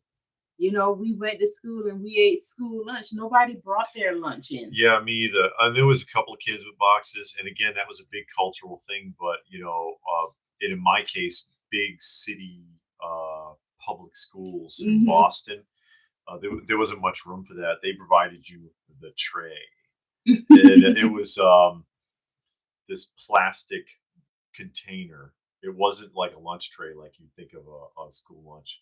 But it was a plastic container. It was like a microwave container, and it had like 3 pockets in it, and there was like applesauce and green beans and like fried chicken, and it was all boiling hot and full of steam, and you peel the plastic off the top, and then you had a package that had a spork, a napkin, and the world's smallest straw in it. And you got your milk, and they dole out the little 4-ounce plastic, 4-ounce cartons of milk that you needed dynamite to open. The chocolate would go out until it ran out, and then everybody else was stuck with the white milk because you wanted the chocolate. The white milk didn't taste right. It was probably like, powdered milk or something. I don't know. It didn't taste good. It makes me think of The Simpsons when Bart, he goes to crack his knuckles once, and then he goes, "Oh, my bones." And he was like, "I don't understand. I drink plenty of," and he picks up the milk carton at school, and it says Malk, because it's spelled M-A-L-K. It says Malk, now with vitamin Q. Robert said he heard that story about how Andre the Giant pooped on a guy. That's a true story because the guy he did it to told the story. And he said that the guy, Andre drank a lot, and a lot of alcohol and a lot of other weird stuff. And he said this guy drank a whole case of Clamato juice, which is disgusting anyway. That's clam juice. Yeah, clam juice. And then 8 bottles of wine. Then he wants to come out and wrestle. And he does this thing when he sits on me and then has diarrhea. And then he turns and he's like, "I'm sorry, man, I'm sorry," and couldn't get up because he was so drunk. And he says, "I just walked away from the match." I forget who the wrestler was who was talking about it. A big black guy. I can't think of his name. He says, "I just said, F this," and got out from under him and just walked to the showers. I just blew the match and just walked to the showers. That's right, Nicholas. It was mouse milk. The mayor broke in, and it was rats, and there was all these little udder things on like tons and tons of rats. And then he goes, "Rats, you promised me dog or better." Stone Sour said, "Did we receive or pass out cards in school?" Yes. They made us. Yeah, we were forced to. And we used to make. We didn't buy cards. You made the Valentine's Day card. And I remember in the front of the class, everybody, you made this big pouch and you put your name on it and you post it up on the wall in the front of the class. And then you made your cards for whoever you make your cards for. And then you had to walk up there in front of everybody and put your cards in these slots. So everybody know, okay, she gave me a card. He didn't give me a card. They gave me a card. I didn't get a card. And, you have some people that it's like 20 kids in the class. This person only got 1 card or 4 cards. This person got 20 because, or 19 because it's all kids. So it was a big old thing. And we did that in elementary school for like the first Dr. 4 years. Skellenstein says, "Remember when the Simpsons were funny?" Yeah, that's from back when they were funny. They're now Disney owns them, and it's anybody's ball game. Let me see. Graphic Man says those milk cartons were hard to open. Would even try the other end. I mean, you got like more difficult, like 7-year-old kids trying to tear the thing open, and you make a hole just big enough for that tiny straw that was like that big to fit in there, and then try to get the milk out. Okay, there we go. First, they sold lunchboxes in Germany, then milk to the States, and finally, whole communism went to drain doing so. God is watching. Indeed. I hope he is. Let me see. John McJunkin. I felt bad for purchasing a rare Lash LaRue lunchbox. This one widow was selling at a garage sale. She was asking $250 for it. I saw the very same exact one auction for it. Oh wow, in '96. Sometimes you catch a break. Just sometimes you catch a break, and you have your moment. Although, if I was going to be buying out somebody's collection and they were way under, I might say something. But, it'd be like, if I had a little extra, give it to them. But, yeah, try. Bad News Brown, Johnny says. Bad News Brown. I could not remember the guy's name. But, yeah, that was probably his most embarrassing moment. I don't think there was I don't think there was footage of that. I hope not. But, yeah. They didn't need to air that match. They didn't need to air that match. Because, most of it was preempted. Back then. Yeah. Yes. God, that was so embarrassing. It was bad news that night. Poor guy. Yeah, poor guy indeed. Oh, Hulk Hogan used to talk about him with that kind of stuff too, because Hulk Hogan and Andre the Giant used to go to Japan a lot. They loved Japan. They loved going to Japan. And he said though that he didn't want to stay in a hotel room with Andre, because Andre was just weird. And he said that, like, for example, he wouldn't use the toilets. He says, I understand the toilets were too small, kind of small for him. So he would crap in the tub and then use the shower curtains to clean up and leave it there. And the hotels were always pissed off at them. Oh, God. What is up with this dude? He's too big for the toilets. Yeah, but I mean, golly, you don't want people to see that and know it. You got to. You want to be the hotel manager to go up and tell Andre that this is unacceptable behavior. But I'm saying you do that, you be like, oh God, I don't want nobody to see that. Let me go clean it up. Robert wants to know if we met Justice Curry. We've talked to him a bunch of times, but we've not met him in person. No, we never met him. My son has. My son does the big show in Chicago. Yeah. The Hulkamania started in Japan. Okay. Though, I mean, come on, Hulk Hogan and Andre the Giant in Japan, where people are typically smaller. Yeah, like 5'5" or shorter. It was like Frankenstein coming down the street, and they drew a lot of attention. Yeah. Oh, Masters says that I might be able to explain the word milk. Actually, the process of gaining milk from the cow is called milking in German. Maybe they got it from there. I don't know. Yeah, maybe just to make some fun or something. But you're not a citizen or anything for that. Yeah, Andre was a mess.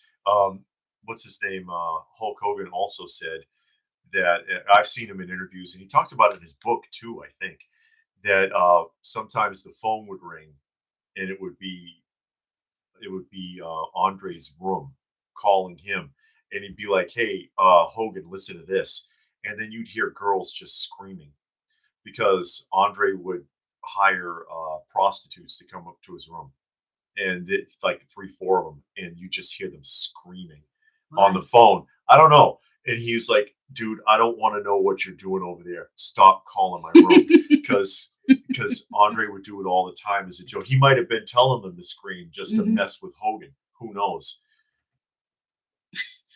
Johnny says that Andre hated fighting Randy Savage in Ultimate Warrior. I wonder why. Well, they had said that about him. There's certain people he liked and certain people he couldn't stand. But Savage was the same way. Mm-hmm. Savage was the same way. If he didn't like it, it was on. I remember when they used to put photos of missing children, on the back of school milk carton. My 4th grade teacher used to say that she wished entire glasses on it. Don't read that one, Stone Sour. Naughty, naughty. What's wrong with you? I heard he hated Jake the Snake. He probably did. Maybe he didn't like snakes. Ooh, Yokozuna had to make the same deal. True story. I guess when then you go in those foreign countries and everything is smaller. Yeah. So you don't, but still, I don't know. It seemed like they could do something else. Or like find some place that suited him better. Yeah. Instead of being cheap McMahon. Ultimate Warrior was a horrible worker. His stuff with him was probably really bad. We saw he was a bad. He was not good in the ring at all. Technically, he was terrible, and it was actually Honky Tonk Man didn't like him either, and that was a big issue with Honky Tonk Man. That he was like, I had to spend months working this guy up to put him over to give him the belt, and he was terrible in the ring. It was terrible working with Ultimate Warrior. He looked great. Yeah. But he looked real intense. He had a great look. But aside from that, he was not good in the ring technically at all. Yeah, we saw his documentary and it said a lot of that. And you just you look at these guys and some of them just have the look, but they don't have anything else to go with it, just the look. And it's like, okay, you look good in the ring. People are attracted to you for your look. So here you go. And they'll teach you along. Part of the thing with Hogan, and that's what Bret the Hitman Hart said about Hogan in his book. Because I read Bret's book, that there's 3 levels of wrestling: the way you look, the way you work in the ring, and the way you work on the microphone. And he says with Hogan, the way he looks and the way he is on the microphone are both 10s. Technically, in the ring, he's like a 3, but the other 2 came over so well, it puts him over. And he says, and in my case, I'm really good in the ring and my look is good. In the ring, I think he said in the ring, he thinks he's a 10. His look, he thinks is an 8. But on the microphone, Bret did not think he was very good. He was like, I'm not good on the mic. Hogan was fantastic with the microphone. Randy Savage was the best. Randy Savage was hilarious. And the Undertaker, not the Undertaker, Paul Bear was good too. The Undertaker didn't speak for a long time. Yeah, he would just stand there. All of the talking. Look intense. Hogan had to carry the Warrior for the match, WrestleMania 6 match. Their match, when they brought Warrior back on WCW, their matches were dismal. They were terrible. I remember Glow Wrestling. I used to watch it at the midget glorious ladies of wrestling. They brought that back to Netflix, but I think it was supposed to be like a documentary. Kaiser Kaiju was here. Hey, Kaiser. A documentary style of it, or like a TV show of it or something on Netflix. Glow. Yeah. I wonder where Piper was ringing, speaking. Piper was great with a microphone. He was nuts. He was nuts with the microphone. If anybody ever remembers the one with him and Snuka with the coconuts, which both of them took to their graves swearing he was real. Because remember, he broke the coconut on his head. It's like, no, you didn't. But they swear it really broke on his head and was really knocked out, but I don't believe it. Hey, Joseph. Joseph Grundy has I'm joined tardy us. to the party. Jedi said, did you watch the WWF cartoon? Rock and Wrestling. I remember watching it, but I don't remember the that cartoon well. At all. I don't remember it well at all. None of their voices were in it. It's like the Jackson 5 cartoon. They didn't voice that. I remember watching that. The Jackson 5 cartoon? Yeah, often that's the case. It is not their voices that are being used. Yellow Submarine, it's not the Beatles' voices. Actually, on the Rambo either, right? The Rambo cartoon? Yeah, it wasn't, even though it had the authentic music. It did have the music. Actually, on Yellow Submarine, I can't remember the actor's name, though I think some or all four, it might have been all four of the Beatles, but the voices were actually done by the guy who played, on, what's the name of that damn show? Keeping Up Appearances. Oh, okay. Onslow, the brother, he actually did voices on Yellow Submarine. Kaiser says he's tired of the weather. Aren't you in New York? Because I think they're having a really bad snowstorm up there. He's playing the new Pokemon. I remember those days because I used to live in Massachusetts. And you get buried. Yeah, we used to live in Illinois. Illinois was pretty bad too, but more so just cold than snow. But Massachusetts, you can get buried. Look at that Stone Sour. Working out. Give a donation to the cat food fund. He didn't say nothing about no cats. all of our strays. We get 5 back there that we're feeding. Yeah, a new one showed up. A gray one. What she thinks she up to. They don't mind her. The other 4 don't mind her. Although they'll eat out of the bowl together, and she just sits there and watches. And then when they leave, she comes and scavenges. And Robert wants to know, where did Open by Chance come from? Because I'm open by chance. I'm here when I feel like it. That's basically it. Yeah, he said he was going to open up a thrift store and name it that because he's going to open up whenever he gets ready. Have a line of people waiting out front. Not ready to open. I'm opening when I feel like it. Open by chance. Oh, nobody showed up for work today? Too bad. I'll have a comic shop and do that and have people outside and scratching on the glass. On the day a new comic is supposed to come out. One more minute. Oh, I'm just going to run to the bathroom. You'll be out of business real fast. No, they'll pitch tents out there. Oh, Stone Sour. You didn't have to do that. We do appreciate it, though.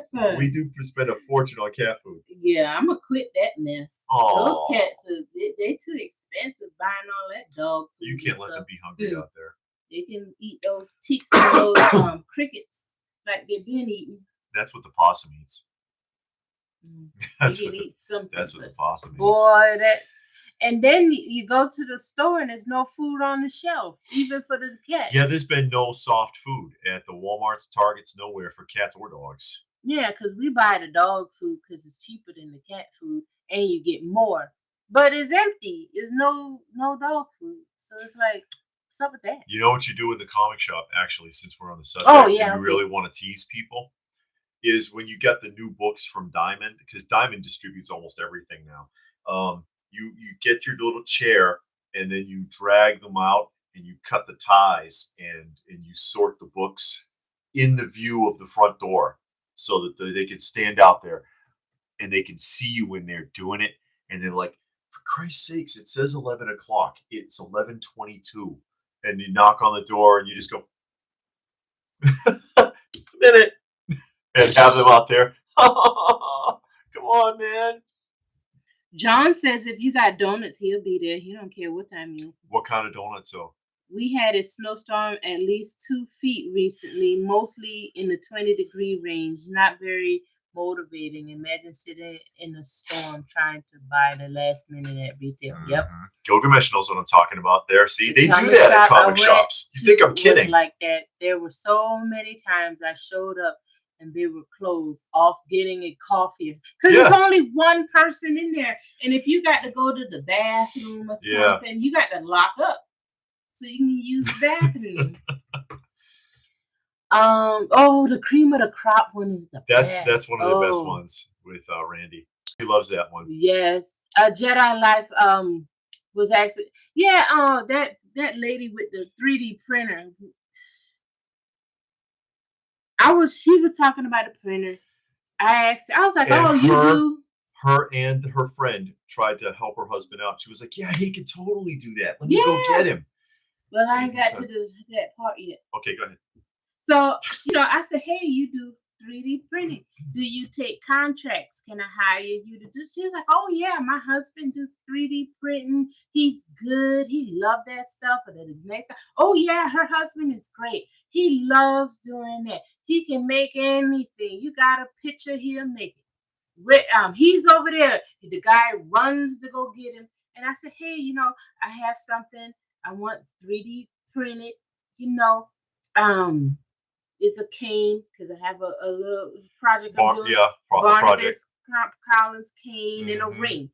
Oh, well, you need to go look on this website. You need to go look over there. Maybe you can find it on the internet. And the guy is like, no, you can make it. You can make it. And, I'm like, yeah.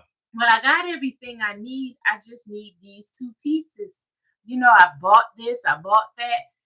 No, just go look on this website. I'm sure you can find it online. And it's like, dude, okay, you don't want no business. Bye. Mm-hmm. Yeah, he's not interested. It was 3D about Barnabas. I saw. Oh yeah, only corpses. He's talking to Robert. Okay, chocolate escalator. Eclairs are my favorite. What's that? Donuts. He's talking about eclairs, glazed sugars, old fashioned cake, and fritter. I like the cake donuts. I like the kind that you would get like Dunkin' Donuts. I hate donuts. I don't go for the mushy kind so much like you would get at Krispy Kreme. I like the cake ones better. Donuts are disgusting and they smell bad. See, she's just saying that. I'm not just saying that. I don't eat donuts. I like donuts. I do not eat donuts. Lots of donuts. I'll eat a honey bun. This guy. Yeah, you eat that like factory shitty honey bun. Man, that honey bun is good. There's Kitty. But every time I try to buy a honey bun, I always got somebody over my shoulder snatching it out my hand and putting it back on the shelf. Kitty. Talking about how you can't eat honey buns. Yeah, typical. She like them nasty factory ones that cost like $0.25 and they look the ones that they sell at Quick Trip and Dollar General and Goodwill. That's the ones I want. Gilgamesh says donuts are nature's perfect snacks. I like some of the Edelman's cookies sometimes. I remember Chips Ahoy makes the best cookies. Chips Ahoy. I'm not a fan of factory stuff. I used to work in a factory, remember? I know how that stuff's done. Nothing wrong with a little Chips Ahoy. Oh, Chips Ahoy. Ew, the honey bun that are sweating in the bag. I mean, get a nice honey bun, like you would get at a coffee shop or something, Not the one that comes in the cello bag and half it's stuck to the cellophane and you're peeling it open. That's the best, especially when the frostings are thick and then it kind of greasy and None of that frosting is thick. None of it is thick. Dollar General is $1. Yeah, it's $1.25. Oh, that's right. It's not $1. Yeah, that's Dollar Tree. Dollar Tree. Only donut I would ever eat is an apple fritter. That's it. Oh, okay. The apple fritters aren't donuts, are they? Isn't it like an apple turnover? They can make a donut like that. They can do it that way. Oh, okay, I thought it was like an apple turnover. I made the apple crisp one time. That was good. What is it, Kitty? I always ate the thick ones from the vending machine. Yeah, see, Kaiser likes honey buns. Oh my god. I'm gonna delete that comment. David, did you get any free snacks while working at Frito-Lay? We were required to, because I was a skilled processor. Every hour I was required to taste the stuff that was coming off my line. Are you serious? Yeah. Why are you big as a house? Because because it's like 120 degrees back there. I can't believe you just said that. I'm so offended now that I'm taking back my offer I was going to make for you today. What offer? I don't know. What did I say? I just said I like donuts. Oh, donuts, yeah. My mom loved those cheap honey buns. Yep, I prefer the Hostess cupcakes. I never ate Hostess cupcakes. I like Nutter Butters. I don't like those. Nutter Butters. You don't like Nutter Butters? It's shaped like a peanut. I know what Nutter Butter look like. Almost peanut butter in it. It's kind of like this super sweet, sugary peanut butter. I like Nutter Butters. Robert like Hostess Ho-Hos. Ho-Hos. I like Butterfinger, but it sticks to your teeth. There's probably a way you can pick up chicks with a honey bun in your Oh yeah. Honey buns are the best, and M&Ms are good. M&Ms. Mm-hmm. What kind? I like the brown ones. They all taste exactly the same. I want the brown ones. I'm gonna reverse David Lee Roth. What did he do? Oh, he had this weird thing where he wanted like a big bowl. You know how like musicians and celebrities they want weird stuff. Like Marilyn Manson insists on having 10 boxes of macaroni and cheese, Kraft macaroni and cheese, something stupid like that. He always wanted a huge bowl of M&Ms, but no brown ones. All other colors in there. And so roadies would have to sit there and peel open giant bags of M&Ms and pick the brown ones out so that he wouldn't bitch. Oh God! He said. Robert says he hated the snowball. I remember the snowballs. I remember that. They were white or pink. Yeah. Ew. It never looked good, so I never ate them. I do remember the snowballs, though. Mm-hmm. You know, it's the scariest one of all time. You know, the Hostess fruit pies. Mm-hmm. Once upon a time, those were good. The Hostess fruit pies. Like when I was a kid, I thought they were good. But do you remember when they did the Ninja Turtle Hostess fruit pies and they were green and they had this like super pudding-looking green filling in them? Mm-mm. I remember those. Those were scary days. Have you heard of Dale Earnhardt peanut butter and mayonnaise sandwich? No, I didn't know he did that. I've heard of Fluffernutters, where you got like peanut butter on one side of the bread and marshmallow fluff on the other. Kaiser likes the fruit pies. You still eat them, or you like them the way they were? Stone Sour likes your video talking about the previous jobs you've had. Whatever happened to those snowballs? All I ever see now is the pink snowballs. Where are the white ones? I don't know. Probably. You know what's going on. They want to make sure there's more dye in them. That's why. In my days, M&Ms were named Bonitos and had faces on them. You know why? Because they were knockoffs. Because you're in Mexico. No, he grew up in Germany. I know. He moved to Mexico like 10 years ago. No, he's originally from Germany. And indeed, they all taste completely different. One degree. See? That's why I want the brown one. It's different flavors of shellac. The coating is a form of shellac. Look it up. I'm not kidding. Ugh. I remember those Ninja Turtle pies. It looked like it had an infection. Yeah, that stuff was vile. And collectors today still have sealed ones. I've seen collectors with sealed packages of those pies. I'm like, that thing must be like a brick inside there. John said, I was planning to part with my Master of the Universe lunchbox, but after learning that you're anti-donut. Oh man! I'll eat the donut. I love me some donuts. Yeah, you can have it. What was it? Where was I? Oh, Kaiser says marshmallow fluff is like crack cocaine. You're thinking of The Stuff. Who's seen that movie? The Stuff from the 80s, good. And it looks like marshmallow fluff. Mm-hmm. The Stuff was a horror film. It was eating people. Yeah, it was. The Stuff was actually alive, and it was taking over their bodies from the inside out. And that movie, classic 80s film. That was fun. That was a fun movie. Stone Sour says, watch the movie Clerks to know what snowball means. Oh, okay. And Kaiser's talking the about original Clerks. M&M. The first one was good, and the cartoon was good. It only got as far as 6 episodes before it was canceled. But the second Clerks was not. I didn't think it was well done at all. And they're trying to make a new one. They're trying to make another one. Okay. Let me see. Jedifile remembers the stuff. Yeah, that was a good movie.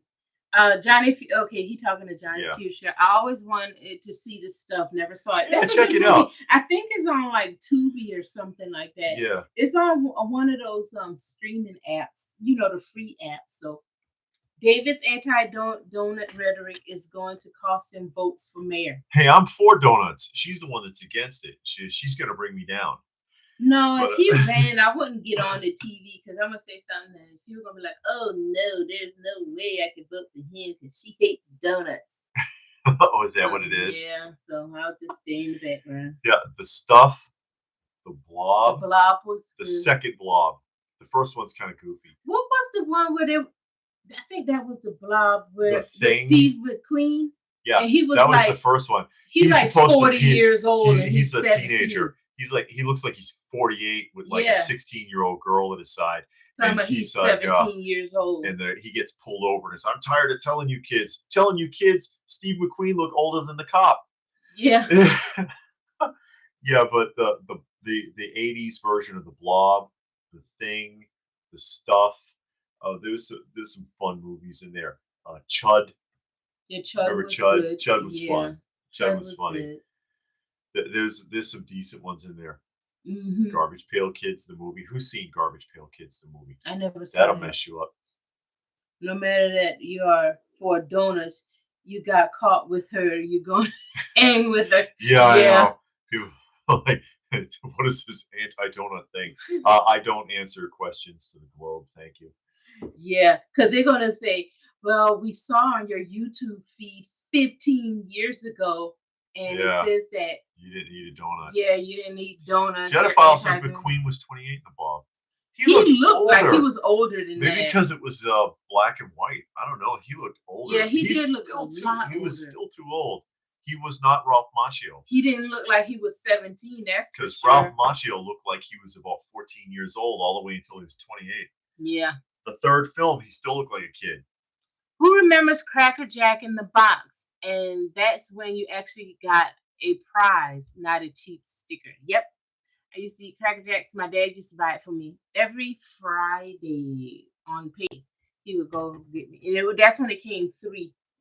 It was a pack of 3. Yeah. There's no prize in there anymore. You get like a scan code or some crap. Yeah, I don't know what they, and it's in a bag now. And even the prizes we got weren't the prizes that they used to be, because back then there used to be an actual toy in there. Yeah, it was a toy. Yeah. And then sometime you got that one with a little ball in there, and you put it in the hole and all that stuff. The girl next to Steve McQueen would go on to be Helen Crump on the Andy Griffith Show. Okay. Andy Griffith Show is a decent show.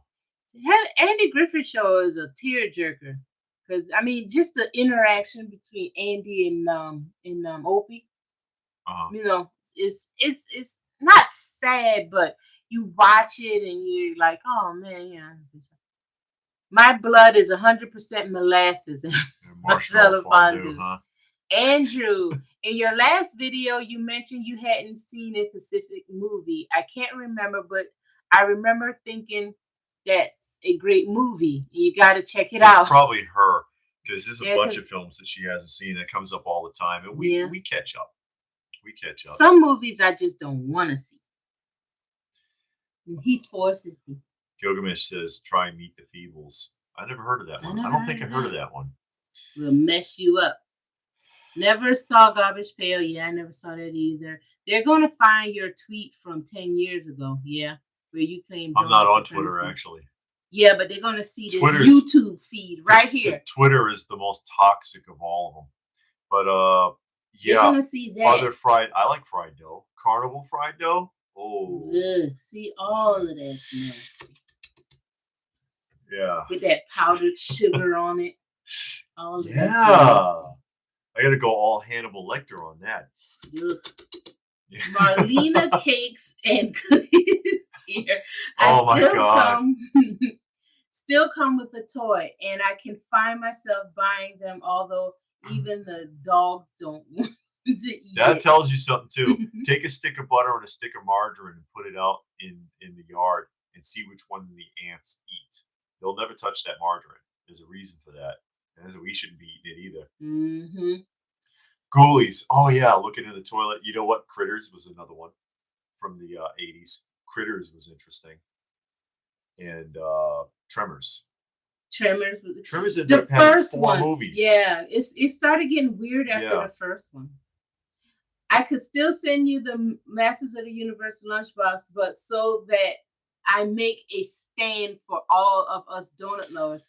You know what? If you do, I was gonna say, yeah, because you could get those packages of the little mini ones, and oh yeah, Gilgamesh says get some Six Flags funnel cakes.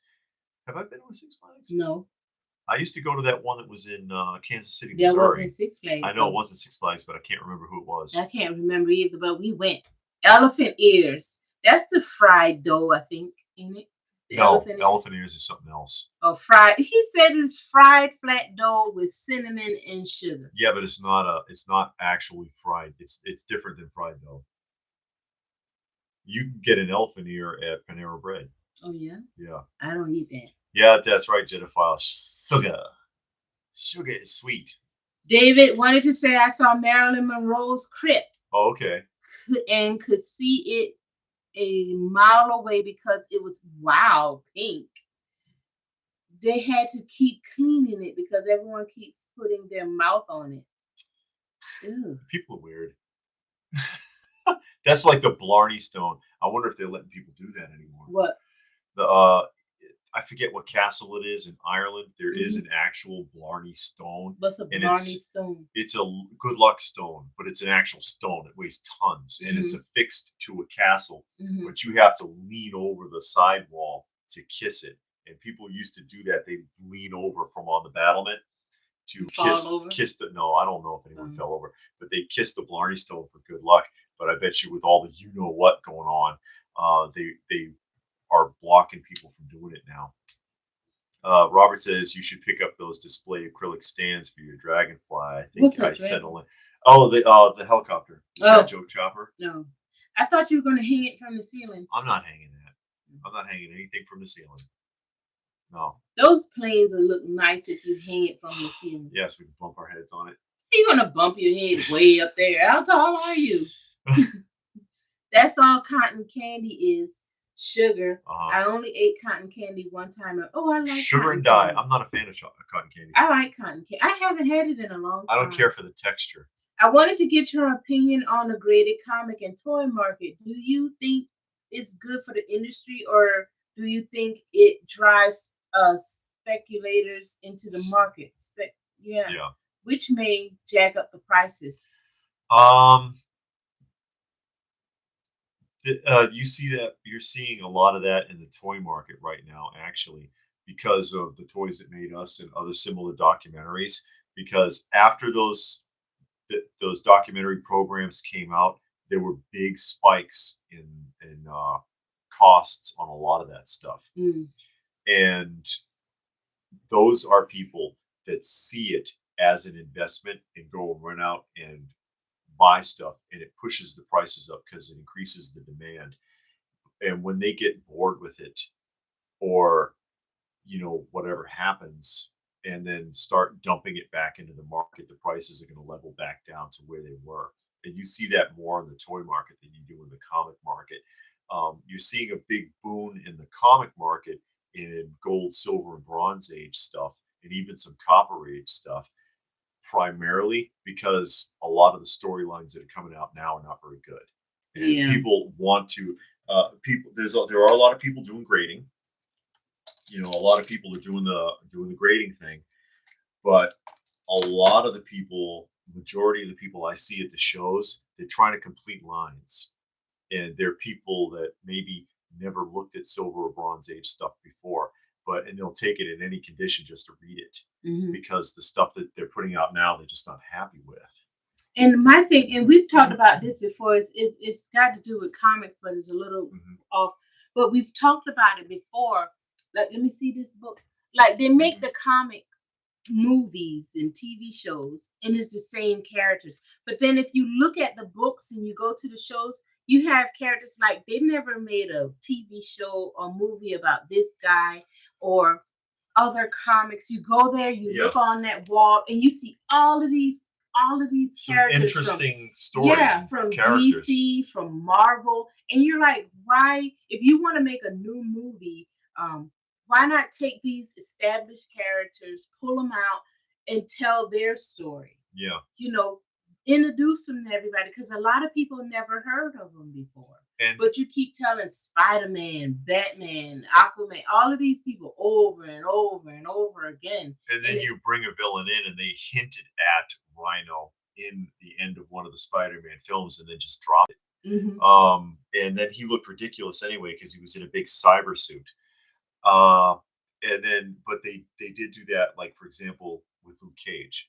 Luke Cage wasn't one of those big production characters, and he introduced other villains from the comic that were interesting. They were very interesting, but then Netflix dropped it. And the show worked. Yeah, it was a good show. And then they dropped it, and you had good characters, good acting, the writing was pretty good.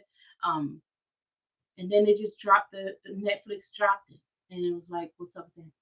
And Jedophile wants to know if we have any Ben Cooper costumes. No, I don't. And that's getting to be up there too. Oh, those old costumes from when we were kids with the cheap plastic mask and the vinyl smock. We saw some of those yesterday. Yeah, I saw a couple there. I'd like to, but I haven't gotten into that. And then Robert says, I saw a video on YouTube on a store in Canada. It was incredible, huge toy store. In every section had a huge display for every franchise. It looked incredible. I think it was in Canada. How was the pricing though? Yeah, I want to know. Some of those places are outrageous. Yeah. Does anyone else here collect Ultraman action figures? Kaiser Kaiju might, because he's into kaiju. But vintage or modern? Because they still make Ultraman. They've been making Ultraman action figures for decades. Yeah, but I mean, like we were back to what we were saying about the comics. I think there's a lot of missed opportunities with storylines. With storylines, because again, they always rehashing the same thing, and I think that's kind of what they were trying to do. Maybe with Eternals when that came out, and that other one, the Chinese guy with them rings. Maybe that's what they were trying to do, but then they got so woke, nobody wanted to see it. Yeah, people were pissed off. And a part of the reason also why they rehash, like especially Spider-Man, is because Sony does not want to let that franchise go. If these people don't use a franchise, then they'll lose it. And so Sony gets to a point where it's like, okay, we can't think of anything else to do with Spider-Man. We'll reboot it again. Yeah, but like this is a Spider-Man book, but they could use. I know it's like I don't read Spider-Man, but this is a book they could get this character. I mean, I'm sure there are other villains because in there. Part of that franchise gives them access to every Spider-Man villain, and they're not using them. If they want to keep Spider-Man alive, okay, we're going to pull every villain out and make a movie. Introduce the villain, and maybe if it's a good enough character, the acting and the writing is good, we can spin that off and make a whole movie line about that. You know what I'm saying? Oh, Kaiser says his is from 66 to 76. That's got to be interesting. Oh, I like that's not Kaiser. That's John McJunkin. Oh, McJunkin. I read the wrong one. Yeah. But that's going to be interesting and not cheap either. All Japanese stuff like Popey and Bullmark and stuff like that. Is that what you're talking about? Because those are tough to find.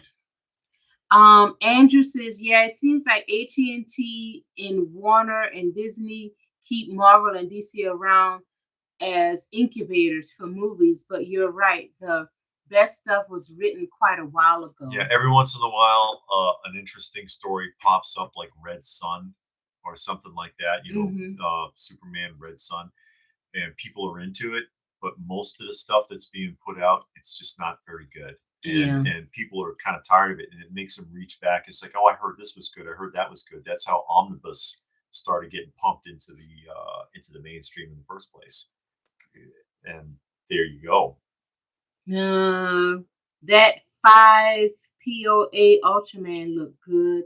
DC is doing a Justice League comic where everyone is a dinosaur. It's something different, I suppose. Like Cadillacs and dinosaurs. Who remembers that cartoon or comic book rather? I love Flash Gordon, Buck Rogers, and even Shadow Lone Ranger. But everyone, who's that? Yeah. There's some cheap Ultramans on Amazon I've seen. And Nicholas here says, add Dr. Doom to a Spider-Man movie. Here's the thing, too. They had one shot at Dr. Doom and blew it when they did the Fantastic Four film. Dr. Doom is a fantastic villain, and he's got a great look and a very determined personality. And they could do a lot with Dr. Doom, and they don't. And when they did introduce it, when they had it in the Fantastic Four film, he sucked. Andrew said he heard the HBO Peacemaker was I've been hearing that. But he don't have HBO. Andrew gave $3. Thank you. Thank you, Andrew. Something for the cat farm. No, he ain't saying nothing about no cats. They'll feed the kitties, man. They're starving. No cats is fine. Whole family of. I've been asked to do videos on that, explaining about the cats. I got to get on that. Explain. Well, we got the whole cat family back there. They are a family, and that's the one cat that I call Dad. Yeah. He's old. He's an old cat. He looks like he's at least 12, but he shows up on our porch, and I'm going to do videos on it. He shows up on the porch because we feed strays, and he looked emaciated. You could see the bones in his ribs and his spine, and he just looked beat to death. And he hung out for a couple of weeks eating and getting better and living in our wood pile back there. And he hung out for a couple of weeks and then disappeared for like 4 days. And they're like, oh, I hope nothing happened to him because he was an old cat. 4 days later, he comes bouncing into the yard with a female and 2 kittens in tow. And the kittens have like the same patterns that he does. And basically, so he hung out in our yard until he got better, decided that we were safe, went and found his family and brought him back. And now all 4 of them live in the back. They sleep on our back porch. They hang out. They come in and out of the house. John says his dad bought those figures for him when he was coming back from Vietnam. That's nice. Cool. Yeah, that's pretty cool. That's really nice. That's really nice. Because finding them nowadays, they are so expensive. Like I was saying, Popey and Bullmark and all of those. Was it Nakajima? I'm trying to remember. All of those pieces are pretty expensive, and they're real simple. Are they the 3 points of articulation ones, the jointed at like the shoulders and maybe the neck, or they might have a split at the waist? Or like the Super Dino I got back there has 1 point of articulation. Oh, she left. Yeah, she walked away. And Kaiser says Dr. Doom is not a hard costume to pull off. No, it basically you do an Iron Man, but with a cape and cowl. Oh, does anybody know a 3D printer person? See, like this one. Send me the link if you do. Oh no, this one does have jointed arms. See, or like this, and this is Super Dino. I thought Ultraman was a person, like a robot person. There's someone in the suit. Yeah. If I'm thinking the right one, but this is actually a European knockoff of an Ultraman monster. Oh. And it's called Super Dino, and they have like another one that's like a shorter 2-inch one that comes on a blister card. These were made in the 80s. And the ones that come on the blister card, this one has the jointed arms and head, but they're only jointed across the waist, and you can only twist them back and forth. John says that he subscribed to Netflix only to watch Cobra Kai season 4, then he canceled it. A lot of people do that. Netflix, a lot of people do that. On there, I want to see. Yeah, I mean, I want to see the Cobra Kai, and I want to see the last installment of the Transformer trilogy because I was watching that. She was watching that, and I like that. But I know they got Cobra Kai seasons 1 and 2 in the stores, so I'm just gonna wait for the rest of it to come out, and hopefully they put the Transformer trilogy on DVD. You know, we talked about it. You know, subscribing only for long enough to watch those shows, but we just didn't. The times we had it is because my parents had it and didn't know it and were paying for it, and I canceled it and then watched it until their subscription ran out. Happy Accident wants that Hordak. The one on the thumbnail, that's her Tweeterhead exclusive. Yeah. We did a video on that unboxing.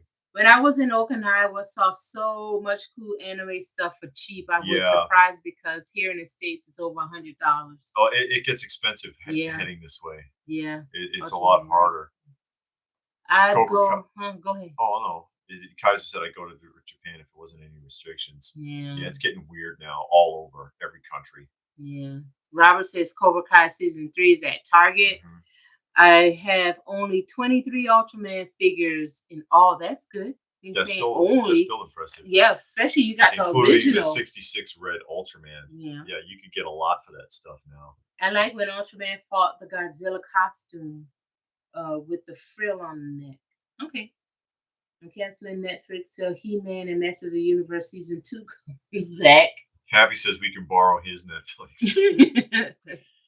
Yeah, I mean that's how we saw it. My parents they did something with their internet, with their cable, and the people sold both of them Netflix. You know they old, they don't know nothing. So they both had a Netflix account and didn't know it, and then I saw it, and I saw my dad one first. I'm like, hi, why do you have this? And then I canceled it and then watched Netflix until it ran out. Then some months later, I saw my mom had it. I'm like, why? Y'all don't even have Netflix on your TV. And I canceled it and watched it again until it ran out. When I was in Korea for 1 year, I started up a movie poster collection. I got some. It's 3 posters. I need to finish up my poster collecting in Korean, but don't have those posters. Oh, that's too bad. You know what some of the best posters are? The Ethiopian cinema ones. Why? Have anybody ever seen these? Look this up. I'm serious. Hey, Rome Ross. Hey, how you doing? Every poster's got to have gore in it because it's a cultural thing for them. So it could be like I saw the one for Groundhog Day, and they got people being decapitated and all kinds of weird stuff. They got you remember the guy who steps in the puddle, or he steps in the puddle, the insurance salesman that's always bothering him. It's like the guy's holding his head, his tongue's hanging out and blood dripping from his neck, and the gopher is like 50 feet tall, and it's eating people. Their posters are insane. It has people being shot and stabbed and sliced up, but it's a cultural thing in Ethiopia to do that, even if the film has nothing like that in it. So seriously, look up vintage Ethiopian movie posters. They're insane, and they sell for quite a bit in the States too. Kaiser says that he heard the Book of Boba Fett was horrible, but Master Magnus says that it's good. So that's an interesting topic of discussion with Boba Fett, because what you hear, people watch an episode, this was terrible, and then they watch the next one. Wow, this one was really good. It made up for it. And then the next one sucks again. And then the one after that is really good. And my question is it worth sitting through a season of a show knowing that every other episode is going to piss you off because of how bad it is? That's what I'm doing with Dark Shadows. To get to a point where, because that's what I'm hearing, because people are like, they're hanging into Book of Boba Fett because they know it's probably going to be better next. Which is the same thing they did with like WandaVision and Loki, where the first couple episodes you're like, and then it gets better. Is it really worth it, or can they just, for God's sakes, make a good show? Is it that hard? Because I didn't hear those complaints about Mandalorian. I didn't hear those complaints about Cobra Kai. You know what I mean? It can be done. Punisher says that he loved it from the start. And you gotta wonder about some of the stuff that, especially when you watching it on YouTube, and people are always giving their opinions about a show, and they're telling you how horrible the show is, but they can never tell you why it's horrible. Sometimes they can't. Just like, and we've talked about this, and I'll use it as an example. the Masters of the Universe Revelations that came on Netflix. Everybody says how horrible it is, but they never say why it's horrible. What makes the show horrible? They never tell you anything about the show. How did He-Man die? Why did He-Man die? Who killed him?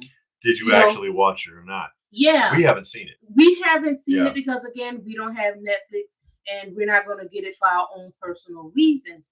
But when you watch the commentary of people that's supposedly seen it, nobody can ever tell you nothing. So ultimately, and they all say the same thing. Ultimately, you got to judge for yourself. You can't trust reviews at all. Yeah. Really. For the most part, especially, I don't know. It seems like I think a lot of these bigger channels are bought off with some of their reviews. But you know, I think you should you have to watch the show yourself and make your own judgment. Because some people say, I know a lot of shows I like, or movies I've seen, and I think they're great, and other people, oh no, that's horrible. And then like David likes some movies, and I think it's the worst thing ever. So I think it's all about opinion and in your taste in movies. Like I couldn't sit through what's that? What Lord of the Rings and that other one like that in a James Bond film. I couldn't sit through that, but people love that. But if you ask me, oh no, that's the worst movie ever made. It's all about opinion. Well, the worst movie ever made was Pink Flamingos. But Master of Magnetism said, see, you jumped in. Master of Magnetism says hello. Hey. And also wanted to know if we had fun at the swap meet. We just put the video up this morning. And we had it actually went over very well. Better than some of the we were pleasantly surprised. We were very pleased.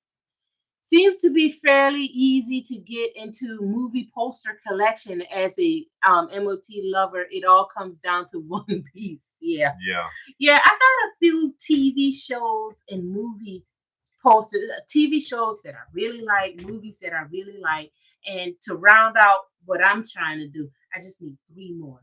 And then I'm done. Stone Sour says he canceled Netflix, but it still works, and he's going to email us the link so we can watch Cobra Kai. Okay. Well, we'll watch it for free, but we won't give him a dime. Thanks for thinking of us. Yeah, that's very nice of you, actually. Does anyone remember the made-for-TV movie, The Ewok Adventures? That's been forgotten. People talk about the Star Wars special all the time, but they forgot about the Ewok Adventures. Wasn't there 2 of them? I thought there were 2 made-for-TV movies with Ewoks. It's kids. It's kids, and they get stranded on the planet.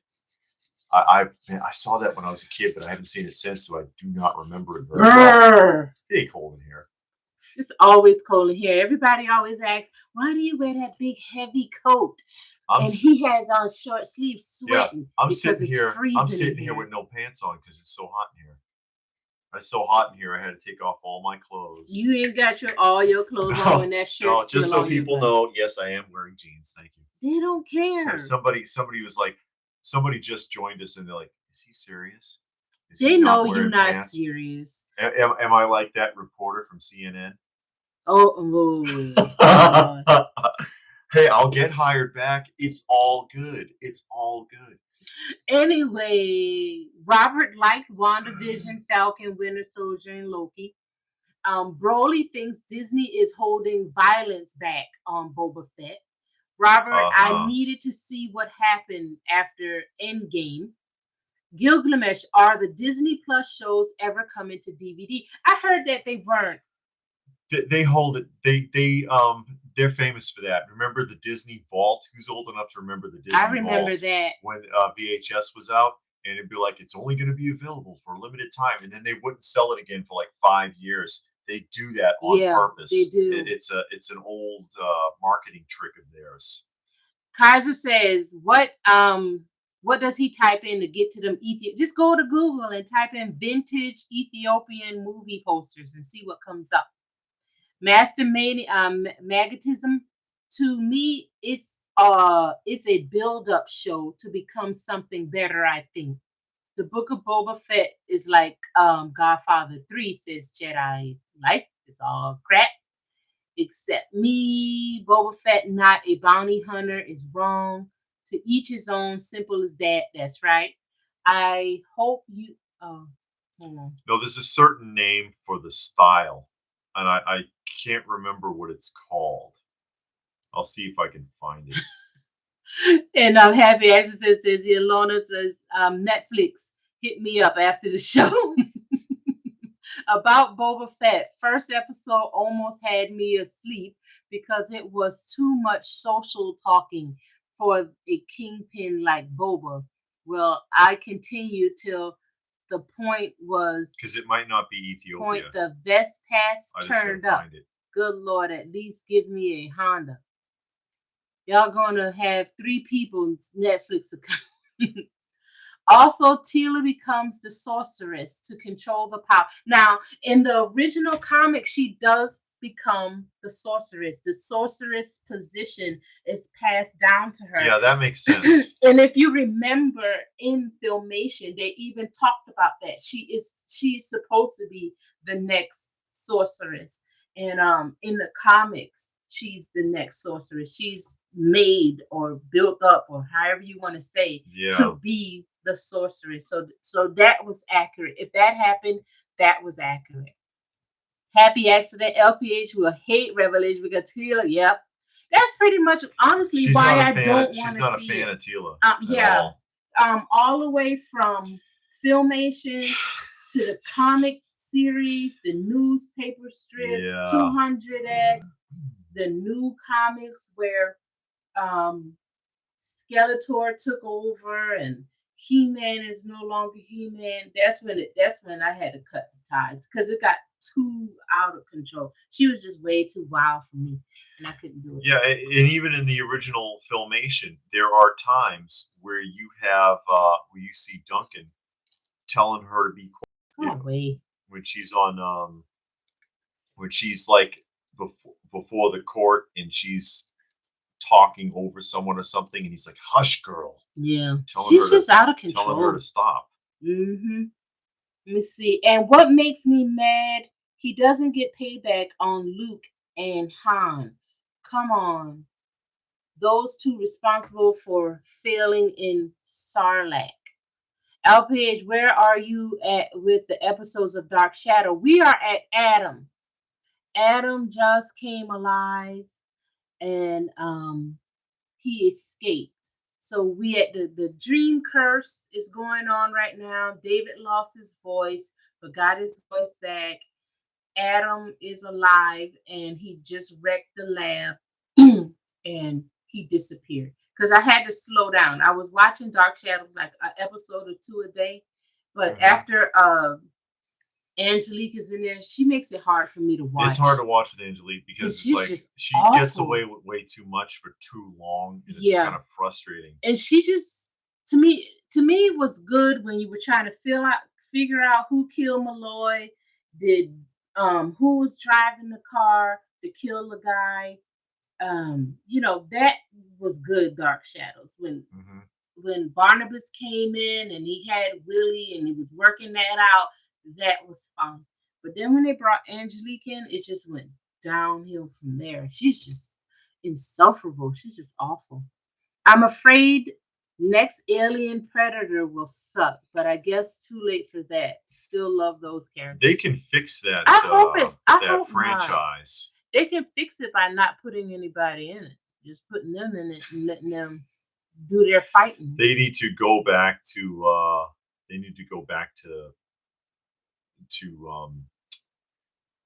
board.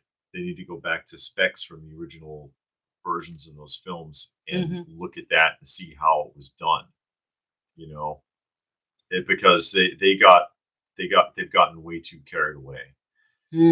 Especially the last one was so adolescent and so childish. Well, we only watched like 10 minutes of it because it just got ridiculous. It was too much. Yeah.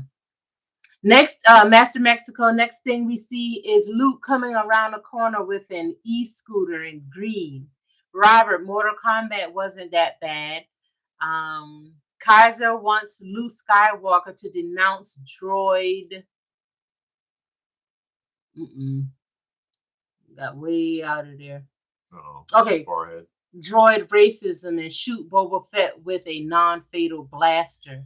No birthday suits. Okay. Yeah, if it might not be Ethiopia, if I can find it, I'll put it on Facebook. Those posters. I remember as a kid wanting to see Jaws, but my mom said no. She hated gruesome scenes, so instead, she super glued a magnifying glass to our Guppy's fishbowl. But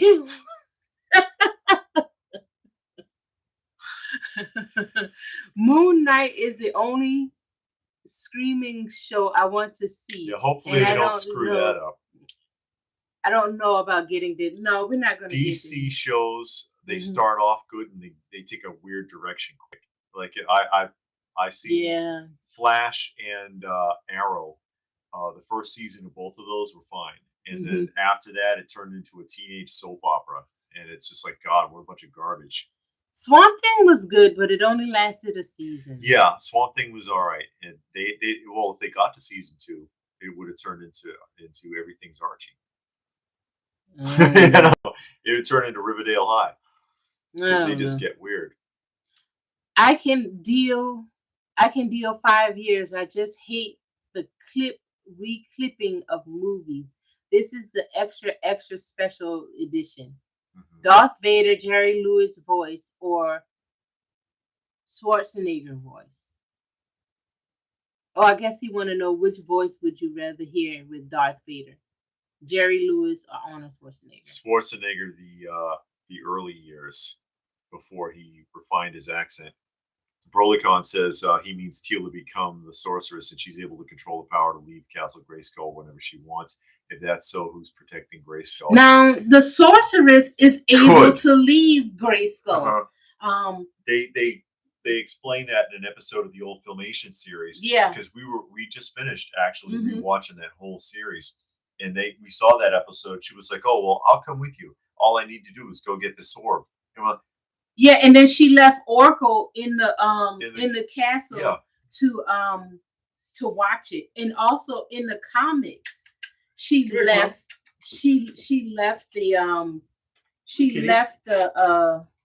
the castle because it was every so many. Okay, in the comics now, in the comic book, every so many years, I can't remember how many years it is. I want to say it's 5, but I think it's longer than 5. But every so many years, she has to like re-establish herself as the sorceress. So she has to do something to show that she's still worthy of being the sorceress. So in the comics, she left Castle Grayskull and put on this whole peasant outfit, and she goes and live in this town. Yeah, that's amongst the people. That's the dailies. Yeah. And she goes and live in this town amongst the people and she does some great deed to show that she's still worthy to be the sorceress. But in the filmation, she just said, "Oh, yeah, I just need to go grab this." Yeah. And it's like, bitch, all those times that they needed your help, and you're like, "I can't get to the castle."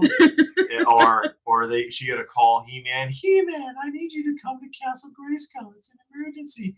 And he comes there and she gives him a message. It's like 8 words long. Yeah, she could have said that in the little just thought told him process. That while he was already out and about. Yeah. Instead of running all the way to Castle Grayskull, now he's got to run all the way back to wherever he was. And it's like, I was already there. She's just annoying. So Sour emailed us the Netflix information. Oh, well, thanks. We greatly appreciate that. To the Atomic Candy Gmail. Love the Tonka catalog tour. Oh, okay. Thank you. Costa. With those visual tours are fantastic. Thank you for uploading the piece of history. Yeah, and not too many people watch those, but I know the people that do watch them are really into it, so I don't mind doing it. I like the Sears catalog. And I did. It's been a while since I did a catalog. Hey, Raw Deal. I did a catalog. I did a Sears catalog a couple of years ago, Christmas. Is it me or are the toy shop getting stale due to the shipping opening up? Wait, is it me or is every toy show getting stale due to the shipping opening up? With modern toys hitting the shelf, toy shows seem stuck on high price figures. Well, we're not fans of when we go to a toy show and it's all new stuff. We love seeing vintage more so. And the Flex Zone. Well, okay, Punisher, like all of the movies. The Flex Zone. Do you like CGI Luke Skywalker? I haven't seen Mandalorian, so I don't know what it looks like. Mm-hmm. I like Titans on HBO. The anime? Mm-hmm. Punisher's looking forward to the new Batman movie. I do want to... Mixed feelings. I do want to see that. Yeah. I do. I'm kind of cautious about it, but I do want to see it because from the trailers, it looks like it might be good. That actor, whatever his name is, Patterson. He's a good actor. I don't know. I didn't see that. He's good at being moody. Well, he's a good depressed actor. Yeah, and that fits. He knows how to put on a depression, and that's what you need for that. So in that regard, he might be good. But then you got the Riddler looking like a homeless guy, and you got the Penguin looking like Ed Asner. Yeah, but then it looks more realistic because like Joaquin Phoenix, I think he looked like a normal guy being a Joker. You know, you saw his everyday life and how he had his nervous breakdown and all of that, and it made it more realistic. It made it more realistic, I think, than what's his name? Jack Nicholson. Yeah, I love Jack Nicholson, but I he think did a great job. Joaquin Phoenix was a little more realistic because you saw his whole backstory. All the Jokers except for Jared Leto did a great job. I never saw Jared. Yeah, so nobody liked Jared Leto because he looked like meth Joker, but I mean, he was trying to be original. I'll give him that, but it was too much of a stretch for most people. John McJunkin think they need to get Gilbert Godfrey as Darth Vader. Oh God, is that guy still around? And there's Mike C. Hello, Mike C. Thanks for joining us. And BrolyCon said, thanks for clearing my information on the Sorceress. Well, she's read all the material on it. Yeah, so. I did. I've read all of the comics, the comic strips, the short, the mini comics. You're a big baby. And then they have this new book, is a big one, and that takes you through all of the different universes. So, you know, I've read a lot of it. So her story, the Sorceress story, is kind of interesting if you see how she came about. But Teela being a sorceress is not a surprise because she's supposed to be the sorceress. Yeah. The only Masters lore that matters to me is my headcanon. Yeah, how you feel about it. Yeah. What you enjoy, sure. Mm-hmm. Which one that you like? I like the one that 200X puts out with the Sorceress one because it makes more sense than Skeletor made a duplicate of the Sorceress. Yeah. You know, I like the 200X. The Sorceress had a little thing with this, though, and out pops Teal. That makes some sense. Spoiler alert. Robert says he agrees. He loves the first season of Flash. I like to see Sabrina's series. It looks okay. Haven't seen it. Also, Creepshow looks okay. Haven't seen that. And here comes the groan, the Chucky series. Oh, you still on that Chucky? I was never into Chucky that much. The first one was okay, but then they made like 10 more. He gets married and all of that, and it's just like, why you need all that? Bride of Chucky. Really, David Tom Baker delay again? Yeah, that's true. It's the third one now, but Big Chief always does that. Big Chief was doing that before there were shipping problems, so there's always an issue. There's William Randall. Hey, William Randall. Hey, thanks for joining us. And Out of Sight says, did you see the 3/0/112 scale Iron Man? Yeah, you showed that on your thing, didn't you? Yeah, 3/0's been doing Iron. Yeah, I've shown. They've done a couple. But he talking about the new one. Yeah, we put it on the roundup a couple weeks back, right? I thought it was just last week. This one that's out right now. I don't think so.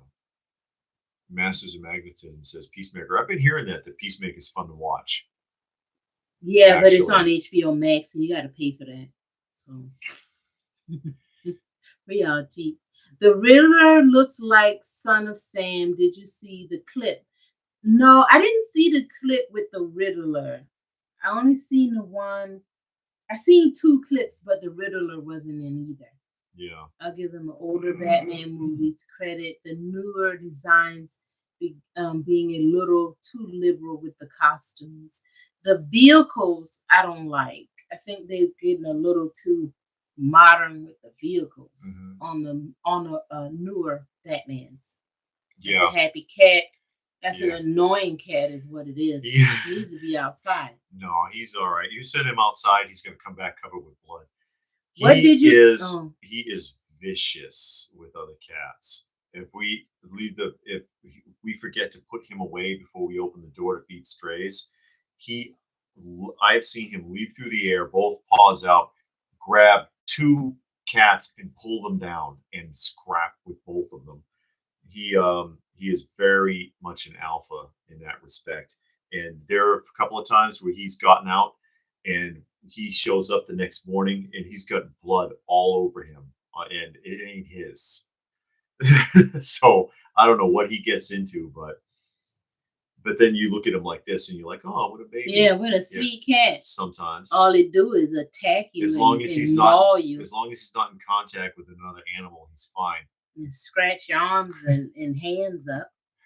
And William wants to know what I think of the pictures of the Mezco Batman set. Yeah, he put those on the Facebook. It looks good. It looks like a cool set, actually. But I heard Black Major is calling it quits on his take of a raw O-rings. Who's Black Major? I don't know. I guess it's the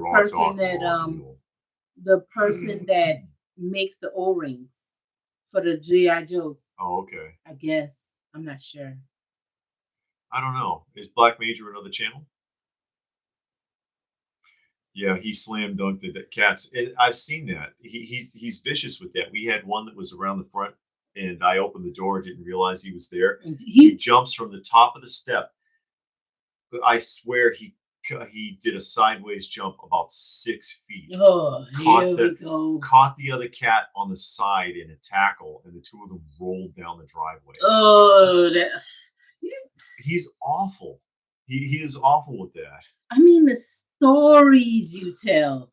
I'm gonna film him one of these days. No, I don't want to film him. Jump 6 feet in the air and rolls down the driveway. You know, cats can do that crap.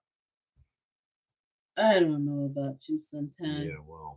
Is there anything you eyeballing you want to get? Not really. I don't think so. I mean, like I said earlier, I'm taking a sabbatical. I'm a back. I'm gonna back off for a while. You lies. Well, like I can cut it with a knife.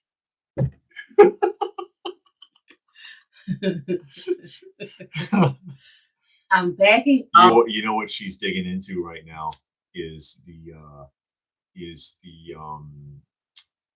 Toy Biz Batman, or no, Kenner. The Kenner Batman. The animated series stuff. Yeah. She bought the Man Bat yesterday. Mm-hmm. I did. And Mr. Freeze and the old Kenner Mr. Freeze and it was Kenner, Bane. Bane, yeah. And then Michael Keaton Batman. How's your vintage Star Wars collection going? What do you have for 3 3/4? He got a video coming up. Very little. I have very little for 3 3/4 inch figures because I only had 3, and one of them was my actual childhood one, and he looks like he's been through the ringer. But he just got some. I just got some, and I'm going to put another Star Wars Journey video up probably tomorrow. Yeah, he found a bunch of stuff at the toy spot. Yeah, I did. And the Real Deal says that those are repro G.I. Joe O-ring figures. You can find them on eBay. Oh, I see. Do you have any pops on pre-order? Yes, I do. Basically, they've been on pre-order forever, though. She hasn't bought any new ones. I haven't bought any new ones, but on Big Apple Collectible, I have one last order that I'm waiting on. God knows when is gonna come in. And on Amazon, I had bought some of the Disney stuff, and they're starting to trickle in. And then that's it. And I haven't bought any more, but they're still trickling in. And once the ones from Big Apple Collectibles come in, I'm gonna shut down that account because I'm not gonna buy anymore. Plus, I don't like buying from them anyway because they take too long. What figure or figures would you guys go after right now if you were to? If I was able to, I'd love to sink my teeth into some, and it's so hard now. Some 60s GI Joe, 12-inch figures, and one set that I always wanted that I was never able to get was the Coliforms Aliens. I want to get some Gumby figures. Yeah, they made carded figures in the 90s. They made carded figures for Gumby, and I want to get a couple of those. But I'm backing up for a while because I got a lot going on, and there's some other things that I want to do. Wanted to ask, that Batman you bought, is that the Batman with the long wingspan from Batman Return? No. The one with the wingspan, I didn't get. By the time I came back to that guy, it was gone. She got the Bruce Wayne version where you can take the cowl on and off. I've been tempted to get those reissue Hot Toys 1/6 Christian Bale Batman and Batpod, but I just can't. Yeah, I wanted to get the Christian Bale Batman with the Alfred in the armor. Well, not the armor, but the closet where he got his. Yeah, him and Alfred, the 2-pack. Yeah, that's a nice set. I want that one. I'm not gonna get it though, but that's because I have my little list that if I win the lottery, these are the action figures I would get, and that's on the lottery. Because somebody was asking on the last video too, is like, how can you guys afford all this stuff? Most people can't. The stuff that we show and we daydream about, what would you get? There's a lot of stuff I would love to get from our weekly roundups. It's just not realistic. It's just not realistic because you can only stretch yourself so far with pre-orders, and then it's like, hey, can I keep the lights on this month? Yeah. Most collectors don't have that kind of funding. John says he won the if you asked if you want him to model his Underoos collection. He said some might find it disturbing, others might find it disgusting. Some may think it's worth a YouTube channel of his own. You can put it on there TikTok. Might be a YouTube channel of that because there are people who collect Underoos sealed package versions. He wants to wear it and prance around. You can do that on TikTok. Yeah, all you got to do is shake a little bit. You might actually get a ton of views. Yeah, people like looking at weird stuff. You shake your hip a little bit. And some people have given some likes, and you can monetize it and make a fortune. Yeah, I hear you on that. I've been hitting my Hot Toy collection and sticking with Spider-Man. Gutting, he meant. Oh, gutting. Yeah, he fixed that. Yeah. But yeah, I totally get it. I mean, how much, especially with the prices going up on it all the time. The Green Goblin was the last one they announced. It's $300. It's not even die cast, and it's like $300. You can only stretch that stuff so far. Yeah. And then what are you going to do? Like I said, I see stuff every week. And think, it'd be like nice to get this. Like Ken from Gatchaman from the Storm Collectibles that we showed the other day. It's $120. Yeah. That's another $120. So probably going to just knock that off the fence and let it go. I'm not gonna pre-order it. Yeah, it's tough. You can only go so far, and then of course, still my greatest interest is in older stuff. Yeah. Anyways, I have some newer stuff. I prefer vintage things.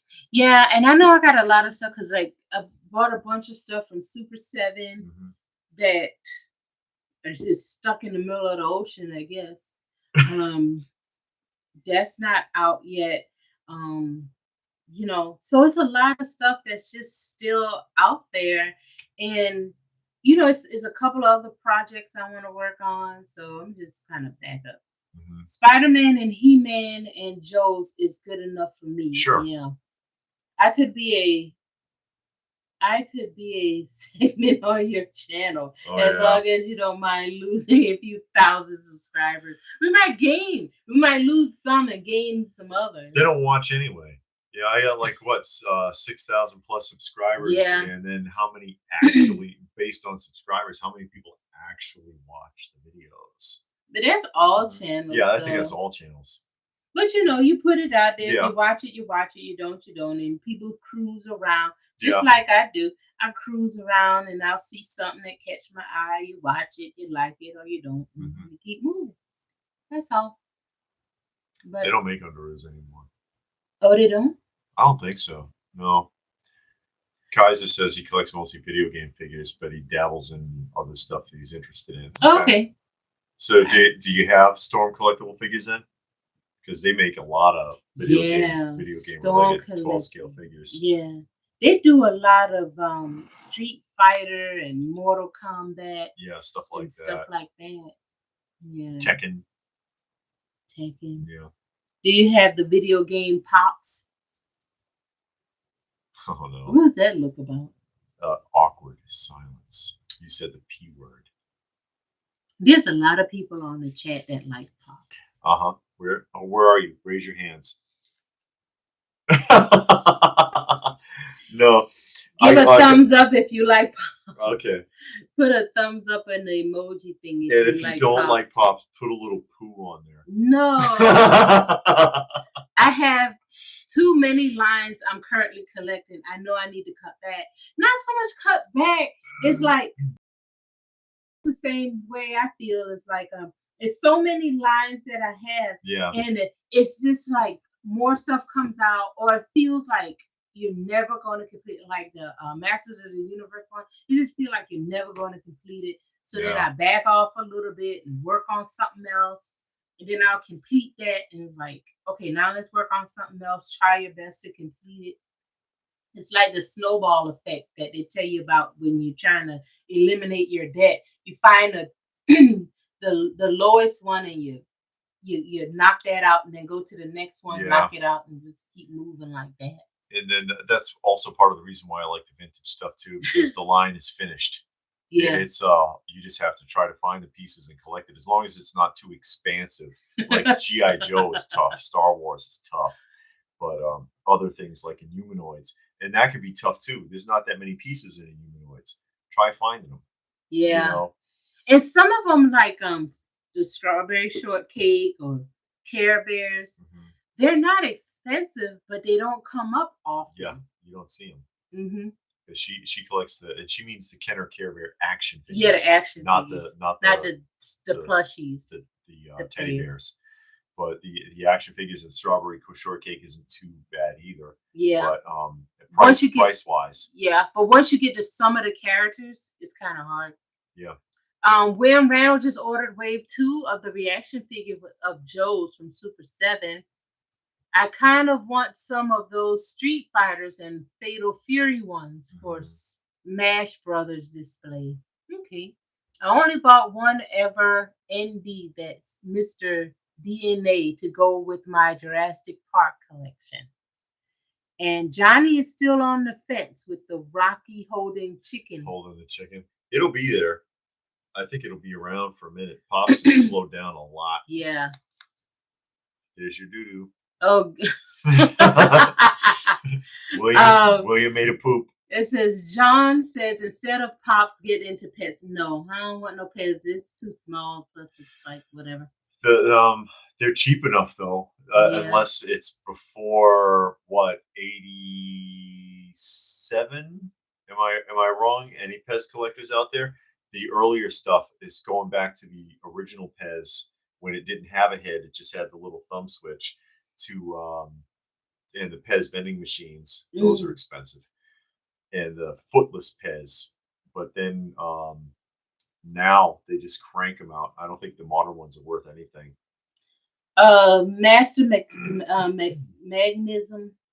Magnetism. I just don't have the space, and I had to do a self-evaluation for me constantly and ask myself, what do I truly love, including from childhood all the way to current? So I wouldn't get into many lines. And it's easy to get sidetracked. It really is, because then you see something else and you're like, oh, that's cool too. Yeah. And then you end up with you're collecting 5 lines and you end up with 15. Yeah. And then the lines are so expansive because you have like the regular figures that came out, and then they might have not a variant, but like with a different outfit or a different movie or a different season of the show. Like with the Masters of the Universe, you got the He-Man. Then you got Thunderclaw, and you got Fighting Fists, and you got Battle Armor. And it's like, okay, do I get all of these or just the original character line, Or just whatever you can get. Whatever I can get my hands on. Yeah. Some of the Amber Collection figures are on sale right now on Amazon. I bought Dr. Grant. I have a Pez collection from when I was a kid. I just never threw them out. Oh, that's good. I want Funko Popcorn. The popcorn has 1,000 chance of getting a Razor Blade sticker. They got Funko Popcorn? I don't think so. Well, I think he's just making a joke. Yeah. Yeah, he got sidetracked with Ninja Turtles and Dragon Ball. Oh yeah, it's not that hard. And then especially, and again, those are 2 examples where a lot of different versions are being produced. I got into the Super 7 Ninja Turtles after the NECA Turtles, because I got into the NECA Turtles. It was so hard to find, so then I got into the Super 7. Now I got both. Yeah. But I don't get any more of the NECA Turtles. Now you're able to find them because you go to Target and now they're in the store. But it's like, well, I missed this big chunk. Plus, I'm into the Super 7 ones now. So, you got that going on. And there's so many people, like we talked about earlier, so many people making the same thing. And it's like, okay, which one do you get? Yeah. A lot of crossover comics. Never realized Predator has fought everyone. Yeah, because they have Predator and an Archie comic. They have Predator and Batman. They have Predator all over the place. They cross franchise. And Robert likes the NECA movie Turtles. Don't have them though. You mean the ones that they sell at Walmart? Yeah, the one in the black package. Because the Walmart ones are the movie ones, and then the animated ones are the ones that go to Target. And now they got this other one is on the card. It looks like almost like the retro card that's at Walmart. We always see in there. Yeah. Remakes and this and that, and they crank out a lot of turtle figures. Yeah. All the way around. NECA Cartoon Turtles will be my definitive turtle line. I won't need any more. That's the good thing with Super 7 to get them. You don't even have to leave. Yeah. And that's why I started getting the Super 7 stuff with the Masters of the Universe, with the Turtles, the Thundercats, because you're able to get them. All you have to do is order it, and eventually they'll show up. Unlike when the NECA Turtles was out there, you can hardly find those things ever at Target. NECA took a lot of heat for that for a long time. And that's what really turned me off, because I was liking the NECA Turtles, but it was so hard to find. It turned me off. And I was like, you know what? Super 7 makes it. It's easy for me to get to. I can just pre-order it and I'm done. And I got out of the NECA ones. I would get the NECA Turtle Universal Monster crossover though. Yeah, those look good. And that's just a reimagining of the ones that Playmates did in the early '90s. I used to have that set. Once upon a time.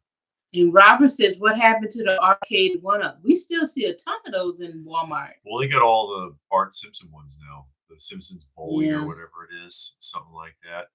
I want the cartoon April and Casey, but I don't want to pay $100. Yeah, I don't blame you at all. Anyway, what, we've been on 2 hours and 38 minutes, so we should probably start wrapping up. Yeah, we should. It's all excited. Hey, let's run away. But we should probably start wrapping up because we got to eat and do other things. Get ready for work tomorrow. I don't want to go. That's on you. Yeah, well, I'll go, but John says I guess I need to give away all of my collections and start over with something new that nobody is into yet. Like what? I don't know. Yeah. Next Stone Sour is trying to get us going already. Like always. No, thank you, Masters. Did you see Super 7 is making Roger Rabbit? Yeah, we saw that. We saw that. I just didn't put it on the roundup yet. Bubblegum. Bubblegum wrappers. People will collect anything. People collect toenail clippings. So we don't know if we're going to be there next week. We'll see how things work out. No, David got work to do next weekend. What? Master wants to know if I like the Mask cartoon. It was all right. Yeah, we watching it now. Well, we watch on it. You know, every couple of weeks or so, we might watch 3 or 4 episodes. We watching that and the Cops. Cops is funny.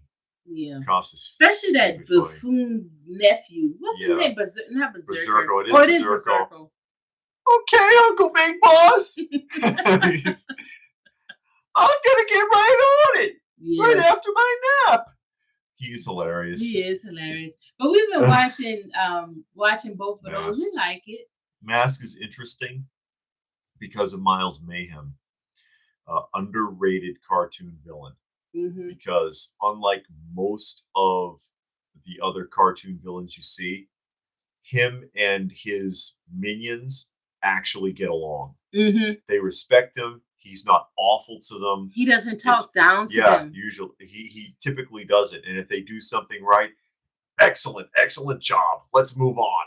And he praises them, and it's like an actual leader. Yeah. And I think that's really interesting. Yeah, unlike Skeletor and Cobra Commander and all they do is insult people all day. Yeah. And like, why would you want to do anything? Yeah, I know. Why would you want to work for this guy at all? Venom was subdivision of Cobra. Yeah. Well, it is Venom. That's right. But anyways, we'll get going. What? John McJones going to pay $1,000 for a toenail of Adam West. Check eBay. There probably is one. Toe jam athlete's foot. Somebody was selling Elvis's tooth decay once. It was a dentist who, when he worked on decay? When he worked on Elvis, and he did his deep cleaning and he scraped the tartar. He kept it in a jar. Why? He sold it at an auction once. That was years ago. How do you keep tartar? He sealed it in a little glass jar because it was Elvis's tartar. How am I supposed to know that's Elvis tartar? You just have to take his word for it, I guess. I bet he sold it too. Why would you keep tooth decay? Why does can you do DNA testing on tartar? I don't know.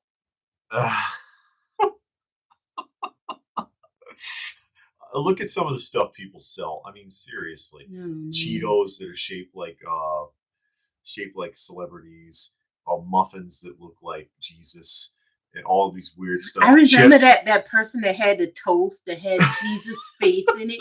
They made a toast and they swore up and down Jesus' face was in the toast, and they kept it, and it was all on TV. Jesus' face in the toast. Or it was Mother Teresa, but it was like a hot roll. It was like a cinnamon bun or something. It was a cinnamon bun that looked like Mother Teresa. Remember that one? Or I don't remember that one. If people are willing to pay for it, somebody's going to sell it. Anyways, that's the truth. Thanks for joining us, and hopefully we'll get a chance to do this again soon. Good night and have a great week. Good night, everybody.